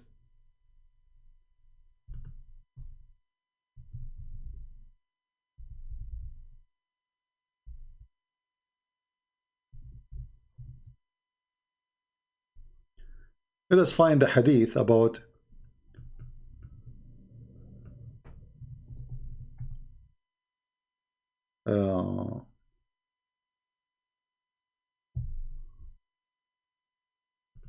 here we go. A black person and he is a Muslim. The Muslim, they keep talking about Bilal. Bilal, he died and he's a slave. Poor guy. Muhammad never freed him. Allah Messenger, peace be upon him, this is at-Tirmidhi. Abu Darda is talking. This is here at-Tirmidhi hadith number 38. Be my witness, and this is your Islamic website. Allah Messenger said, Allah created Adam when he had to create him, and he struck his right shoulder, and there emitted from it white offspring, as were white ants, and he struck the left shoulder, and there emitted black offspring, as if they were charcoal. And he said to those who emitted from the right shoulder, which means the white, for paradise, and I don't mind. And those who emitted from the left shoulder, they go to hell, and I don't mind. Who in the world want to believe in such a mad religion? Racist cult, white supremacist cult. Nobody have knowledge will do. So I'm assuming this person in the chat, who he claimed to be a part of a black group, Muslims, he have no idea what Muhammad is about. He's just a potato, literally a potato. They dip him in the oil as they wish, and they fry him as he wish, and he is happy for that because he's a potato. How in the world somebody is black when I believe in such a garbage?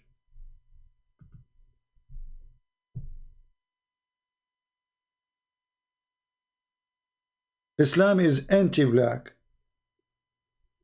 Isn't it the Quran says Allah will make only white people go to heaven?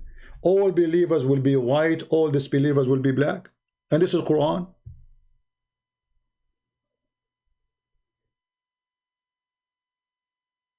The screen in front of you, here we go. This is at-Tirmidhi, which is one of the 6 authentic books. When we say 6 authentic, doesn't mean they are 6 by numbers. There are 6 writers. Each one of them have many books. So at-Tirmidhi is one of the 6 authentic approved by the Muslim Sunni.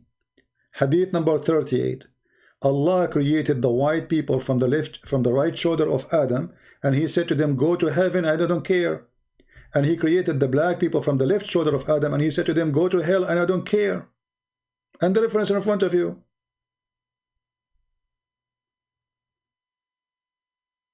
And then you say to me, you are a black who believe in Islam. Why?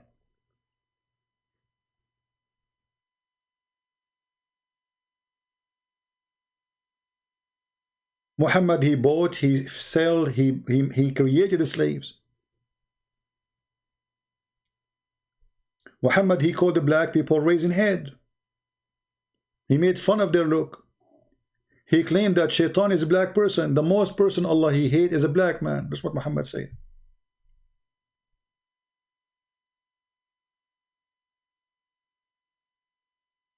Any comment, Basimi? Or you want to play dead now?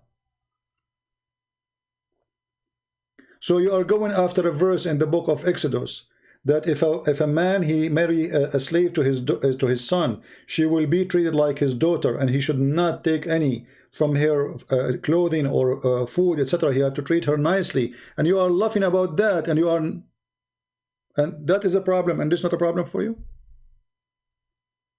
Hypocrite, liar. Well, it says, here we go, he struck the right shoulder, and from there emitted the offspring. And you notice here Muhammad, he chose the right shoulder for the white people. Always in religion, the word right is about people who they are right, and left is about people who they are wrong. So where is the white people coming from? From the right shoulder. All right. The word, choosing the word right and left it was not for no reason. And where is the black people coming from? From the left shoulder, according to Muhammad. Why he chose left shoulder? Because this is the bad shoulder. That's why the hadith says Allah have 2 hands, both of them they are right. He don't have left hand. And they were emitted from it black offspring, and they were charcoal. And what he said to the white people who they are coming from the right shoulder, he said to them, for paradise, and I don't mind, I don't care. And what he said to the black people who they are like charcoal, who they came from the left shoulder, you go to hell, and I don't mind. So how you can be a black person yet a Muslim? I will tell you, you can be a black person and a Muslim if you do not know Islam. This is the only way. They fool you. They say to you, they tell you the last sermon, let us see if this last sermon is true. Is the last sermon is true? If the last sermon is true, then what is this? And what is the Quran? The last sermon is not true. It's a fabricated hadith.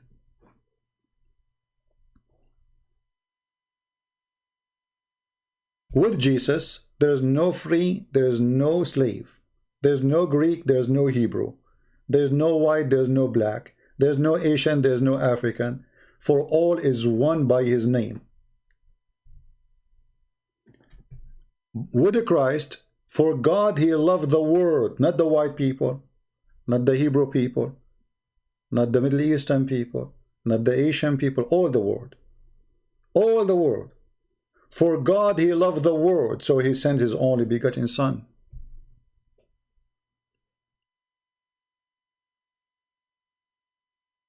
With Jesus we are a family.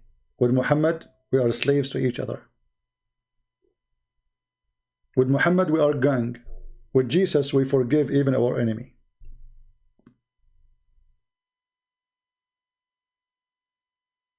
So when somebody claims to be a black person yet he is a Muslim, he is just fooling himself. This is a white supremacist cult. Go watch the video of Sheikh Mink, who was talking about how Muhammad was so white. Not this guy, the other video we play for you. He was what? He was so white. They are proud about how white he is. You will find tons of hadith about how white the underarm of the Prophet, how white his cheek, how white his face, how white, even the hadith says, the one who said the Prophet is black, kill him. So how you can be black and you believe in Islam? If we go in the Quran, we will find the following. Let's go to the Quran. What about the Quran? You will say the Quran is a lie too?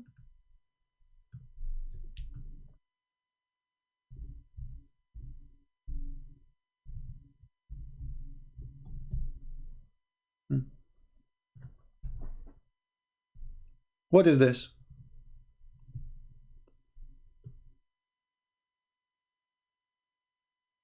The faces will be white and the faces will be black. Chapter 3, verse 106.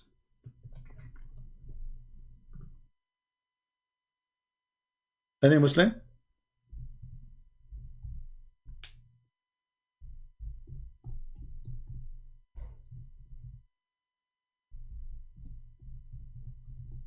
Any comment?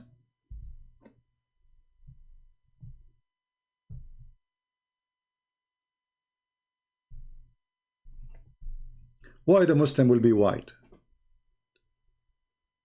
and all non-Muslim will be black?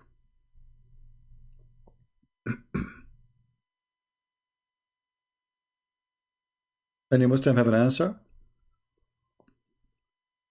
And they try to make it look nicer. They say, well, light up, etc. It says we'll make it white. Change the translator. Let's just show you the hypocrisy and the fabrication.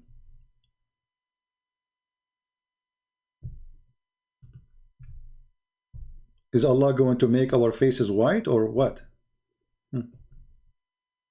On the day of resurrection, when some faces will become white and some faces will become black.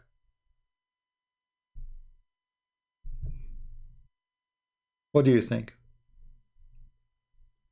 Why it's not the opposite? Why it's not that Muslims will become black and the bad ones will become white? Why we will not be, I mean, what is that? For Islam, simply make it clear that if you are a white person, you are a good person. If you are a black person, you are not. Even Muhammad, he says, the black stone was white like milk, but the sin of mankind make it black. So the black stone is not black, it's white. But sin make it black, which means those who they are black, according to Muhammad, the racist Muhammad, they are black for a reason. What is that reason, Muhammad? Muhammad, he says, this is because they are sinners.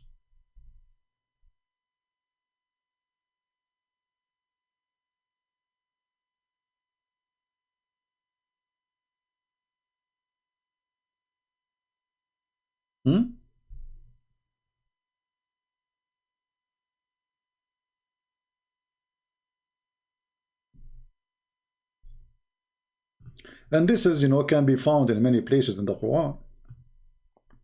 Even if you read the story about the beast who will come from the ground. Look, all those stories is saying the same.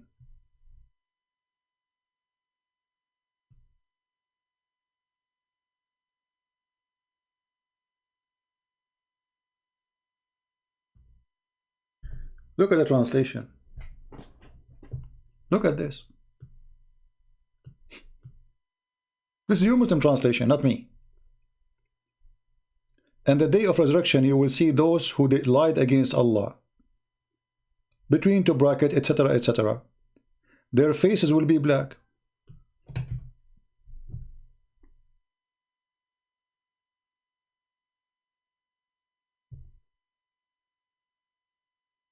CP, read Sahih Muslim, hadith number.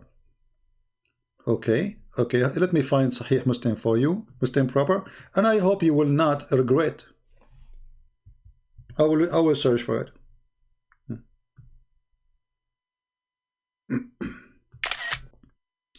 So Abbas is asking us to search for Sahih Muslim hadith. So Abbas now saying that the Quran is weak. He don't accept Quran. All right. Read this. This is Sahih Muslim. Are you with me, Abbas? Okay. Verily Allah will not look at your body nor your faces, but He will look at your heart. But is that an answer for what I'm showing you? The Quran says Allah will make them black. So Allah will look at your heart and make you black. Thank you, Abbas.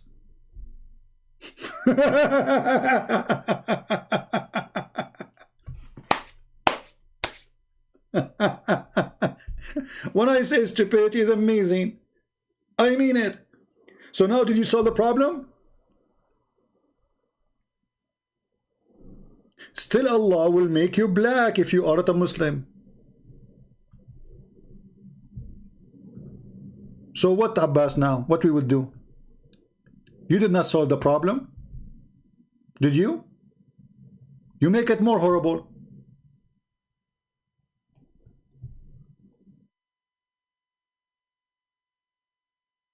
Are you there?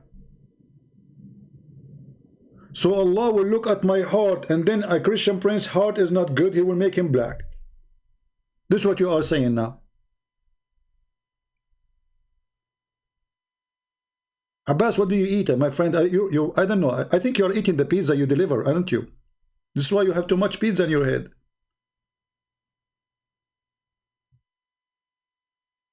Still Allah will make me black. So what is the point now?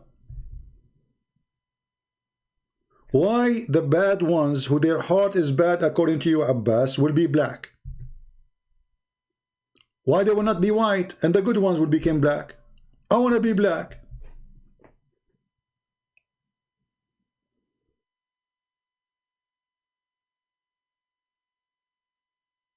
Stupidity is amazing.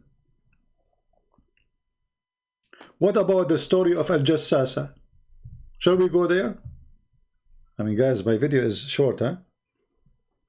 My video is very short.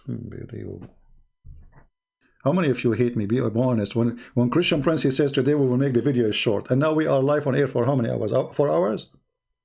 Hey guys, today we are going to keep the video short, okay? Okay, Christian Prince. Okay, we believe you.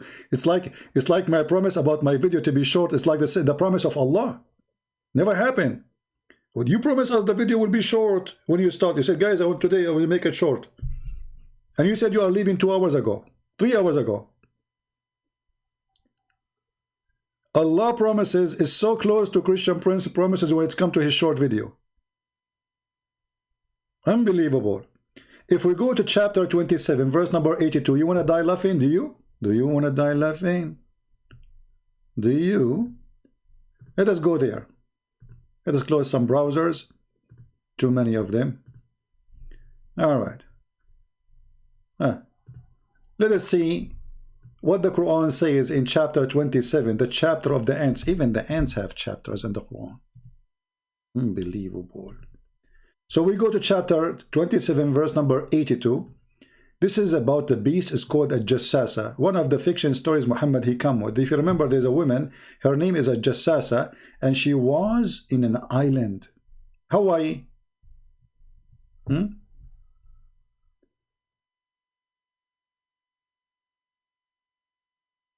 Their illness in their heart. So still, why Allah will make them black? If their illness in their heart, what does have to do with their skin color, you idiot? Stupid fool. Let us continue here. Let us see what a Jassasa will do. A beast will emerge from the earth. Let me give you the link first, so you guys, you can open it in your browser and you can read with me in case the screen is not, the text is short, or I mean is small, sorry. All right, here we go. I gave you the link.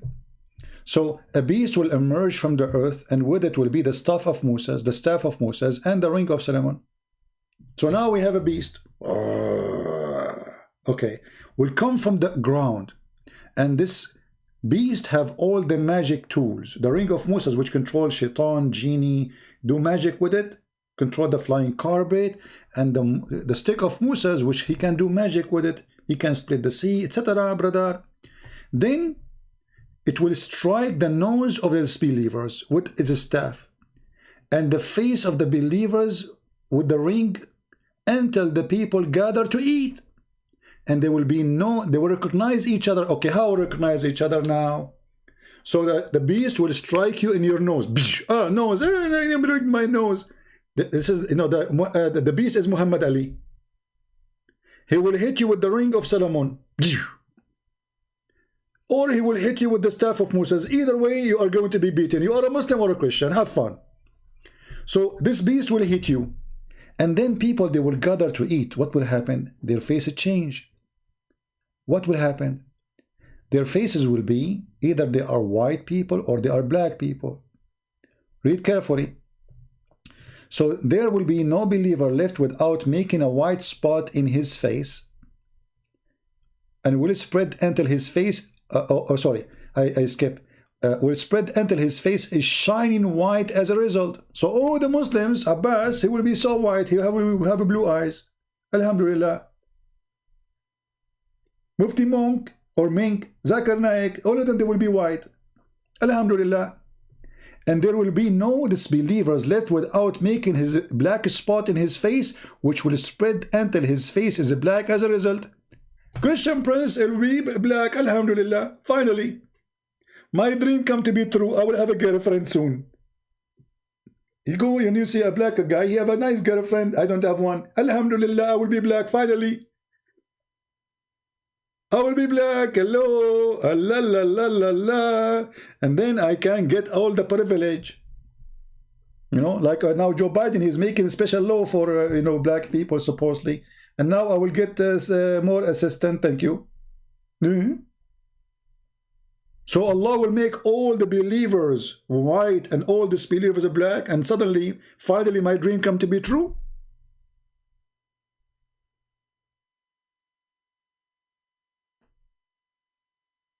And then this idiot Abbas, he says to us, Allah will not look at your face or your body, he will look at your heart.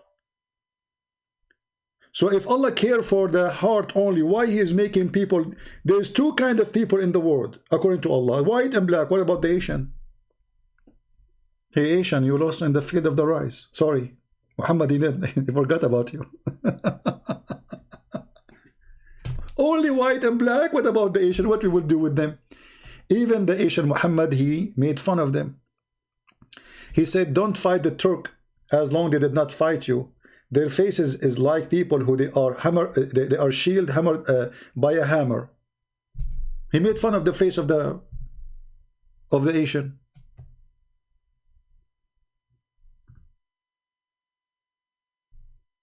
I mean, why this guy?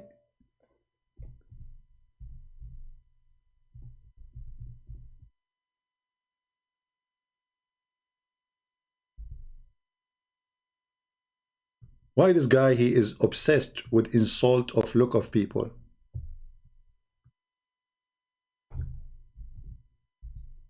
How you can be even a Turkish?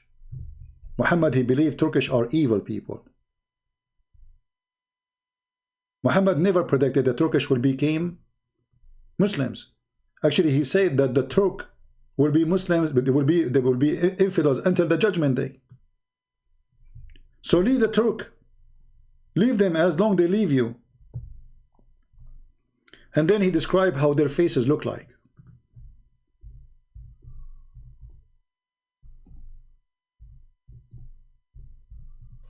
And again, our video is very short. Look at the false prophecy of Muhammad. Muhammad, he promised that judgment day, one of the signs of the judgment day that the Muslim will find with the Turk. This is a sign of the judgment day. Read carefully. Allah Apostle, and this is Sahih Bukhari, so don't tell me it's weak. Allah Messenger said, the hour will not establish until you fight with the Turk. People with small eyes and red faces and flat noses, their faces will be look like shield coated with leather. The hour will not establish till you fight with the people who their shoes are made of hair.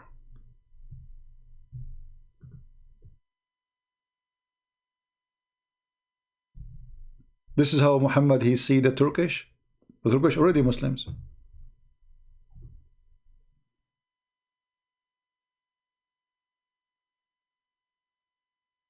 Look at this hadith here. The hour will not be established till you fight the nation wearing hairy shoes, until you fight the Turks, who will have small eyes and red faces, flat noses, and their faces will be like a flat shield.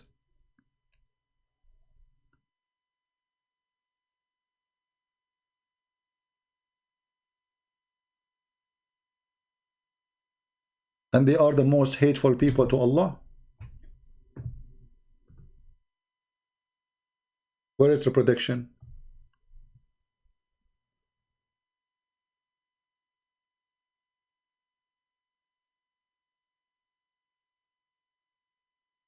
Hey, Abbas, did your prophet say that the black stone was white like milk and then the stone became black from the sin? Yes or no?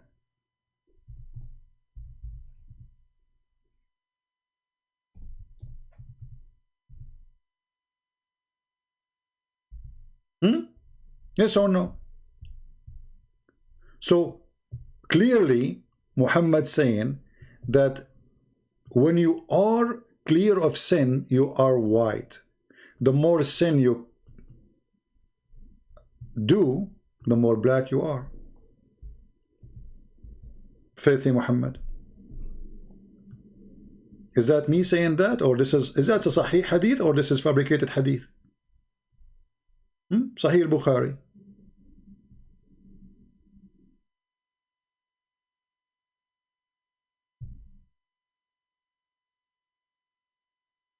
Read and love. So what we will do now? All this garbage.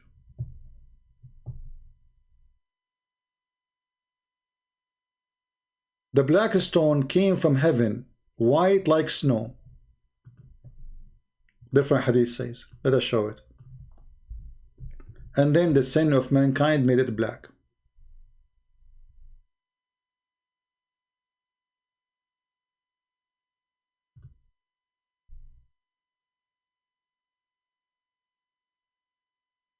What you will do?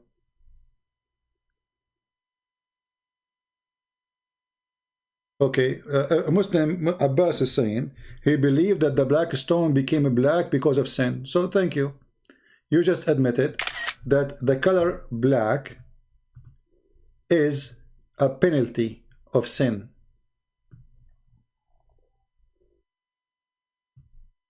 Correct, guys? By agreeing with this, you admitted that you as a Muslim believe that the black color happened because of sin. Even stones.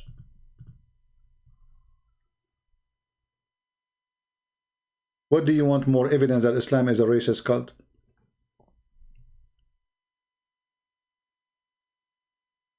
The stone is white when there is no sin. The stone is black when sin is there.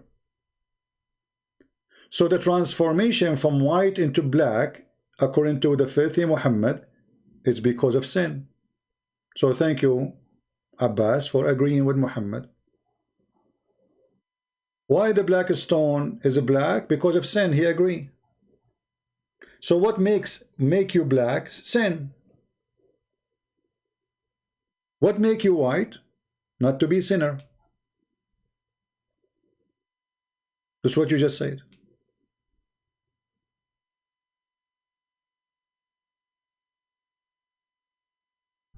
The Messenger of Allah said the black stone descended from paradise and it was more white than milk.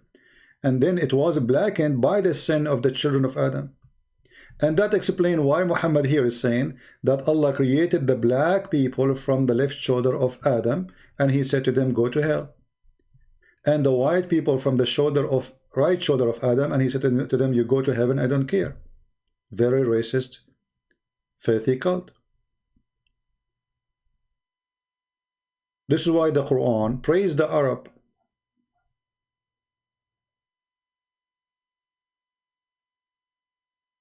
Everything belonged to the Arab. Abbas, his name is what? Is Arab a name. Why? Because he lost his identity. In Islam, you cannot keep your own names. You cannot keep your religion. I mean, you cannot keep your culture. Even Muhammad, he says, the one who is proud about his heritage before Islam, tell him to go and bite the penis of his father.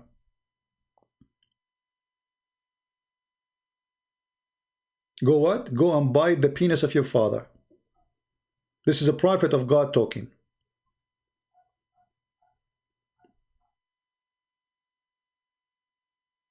Do you Muslims say to somebody who converted to Islam, if he is proud about his father who is not a Muslim, do you say to him the prophet says go and bite the penis of your father?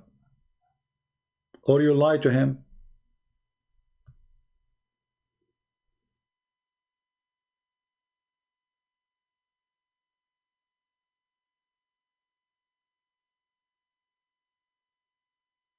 Right?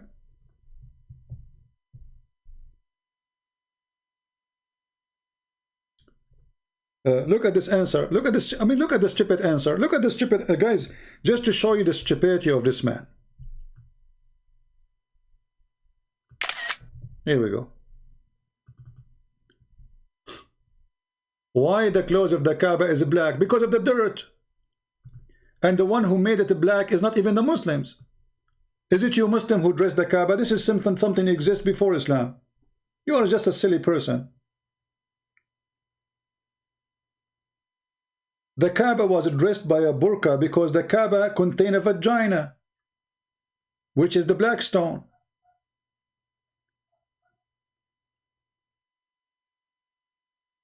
It's a burqa.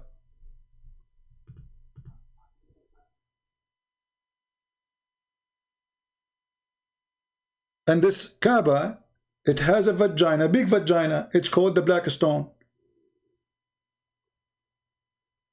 And the Arab, they used to go naked around it. Totally naked. What is the religion was there? Sex religion. Otherwise, I change any Muslim to tell me, what is the religion require people to go naked around the Kaaba? Any Muslim can tell me? Is it me who's saying that? In nudity. They what? They go, the tawaf is not something the Muslim they came with. This is the pagan Arab who used to go totally nude. Nude. In the state of nudity. Do you see it? What is the religion require the people who believe in it to go naked around it? You tell me. Nude, nude. Do you know what nude? And you will not find one verse in the Quran Muhammad complain about going nude around the Kaaba. Any Muslim can tell me why? Why Muhammad did not make one verse against going nude again around the Kaaba? Nude, nude, nude, totally nude.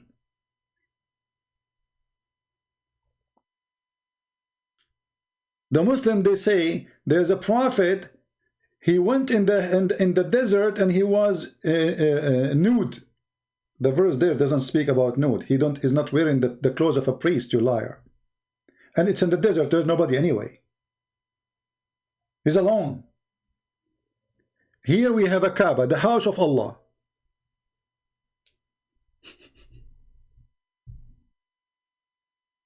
No, you just admitted that the black color is the color of sin. and the closing of the Kaaba is not from Allah anyway. Is it from Allah? Is it closing the Kaaba from Allah? Stupid. This is stupid, naive. We showed him that Allah will make all the people black if they are not Muslims. We showed him the black, and he agreed. The black stone became black because of sin. We showed him that in the judgment day, Allah will send the beast. He will make everybody is white. Everybody is disbeliever black, and everyone is a believer white. And still he say, we close the Kaaba with the black. Yeah, this is a pagan practice before Islam. Have nothing to do with you. You copy everything from them. Otherwise, I challenge you to tell me why even you close the Kaaba. Hey, go ahead, tell us why you close the Kaaba. Abbas, I'm waiting for you. Guys, do you think this potato there to tell us why they are closing the Kaaba? Why? She's a woman? Why you want to close a building?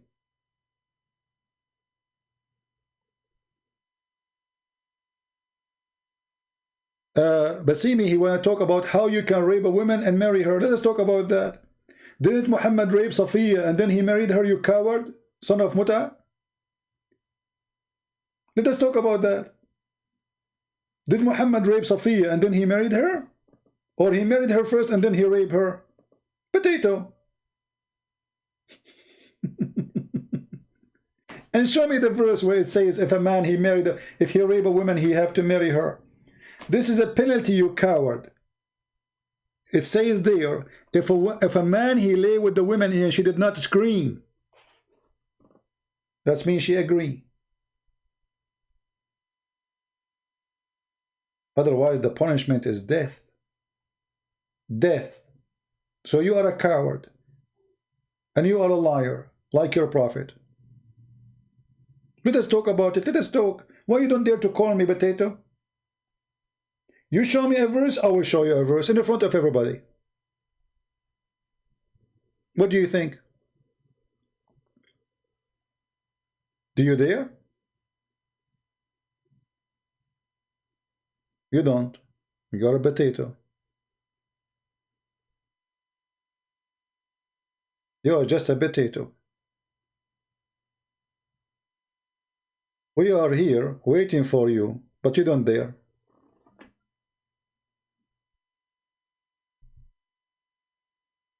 Potato, like your prophet. After I finish my broadcast, you will see how many Muslims want to debate me. They will be lining up. But I am live for 4 or 5 hours, I don't know, 3 hours, 4 hours, less than 2 minutes. Almost in a minute from now, I will be live on air 4 hours, and yet not even a single Muslim want to call me.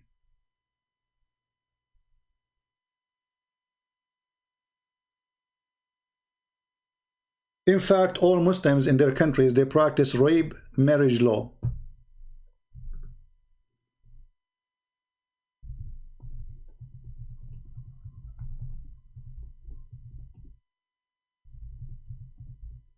Morocco, Tunisia, Libya, all of you, based on Islam.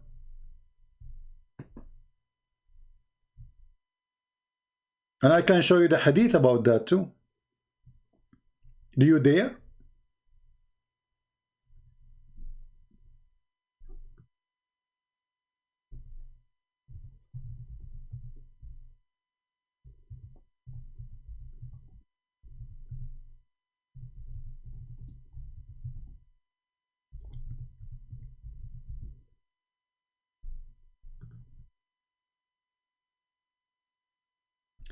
They laugh at us, but the fool, they are the one who practice it, not us.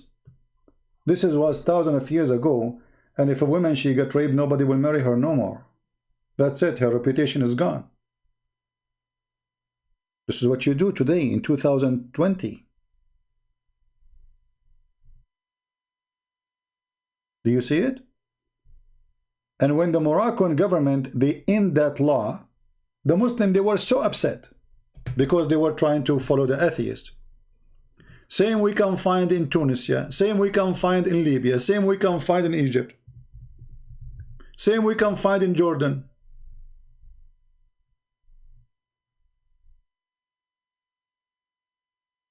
Tunisia victim claim the laws are punishing the survivor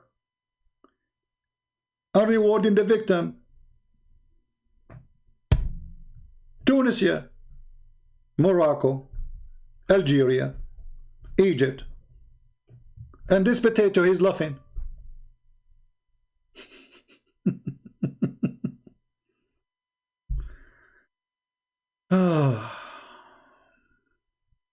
Potatoes.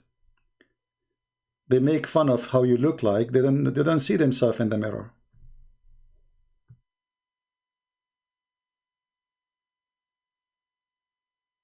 What about Jordan? Huh? Is Jordan better? Jordan, let us see Jordan. Shall we go as all Islamic countries one by one?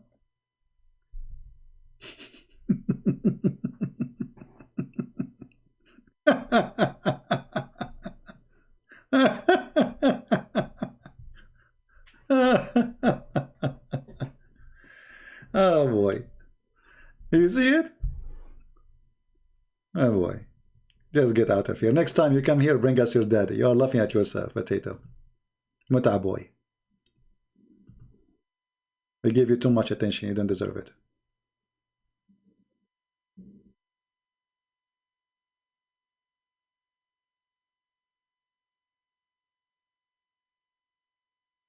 Get out. Anyway, guys, I want to say thank you for being here. We will not keep this video. I mean, I don't know how you can download. It's 4 hours, so I think I have to delete it now. Or it's 4 hours, too long. I don't think it's possible to download this video or for all of it, unless you have a very good connection. Anyway, I will keep it for maybe a few hours. Those who want to download it, they can download it, and otherwise we have to take it down.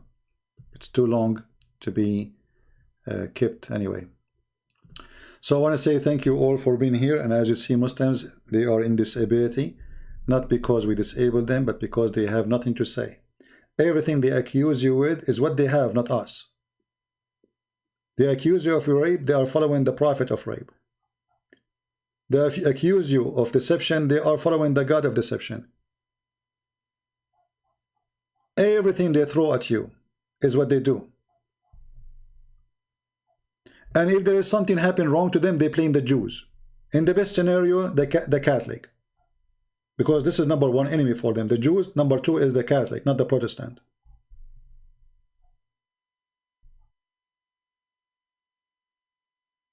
This is how Islam is. Funny cult, stupid cult. Islam exists only if you are ignorant. So help me to fight the ignorance of people, so nobody can fool you. And as you notice, all those 4 hours, not a Muslim was able to answer anything. And here we go. I will give you my final answer before we go to Abbas. Abbas, why you Muslims cover the Kaaba by a burqa? I will give you 100,000 years to find me the reason. And when you find the reason, you will cry. I want you to find me who is the one who covered the Kaaba with the clothing and why he did it. So we can laugh together, Abbas. We are waiting. Thank you. God bless you. And see you soon again. Christ is Lord. Islam is false. And happy Sunday, everybody. Take care.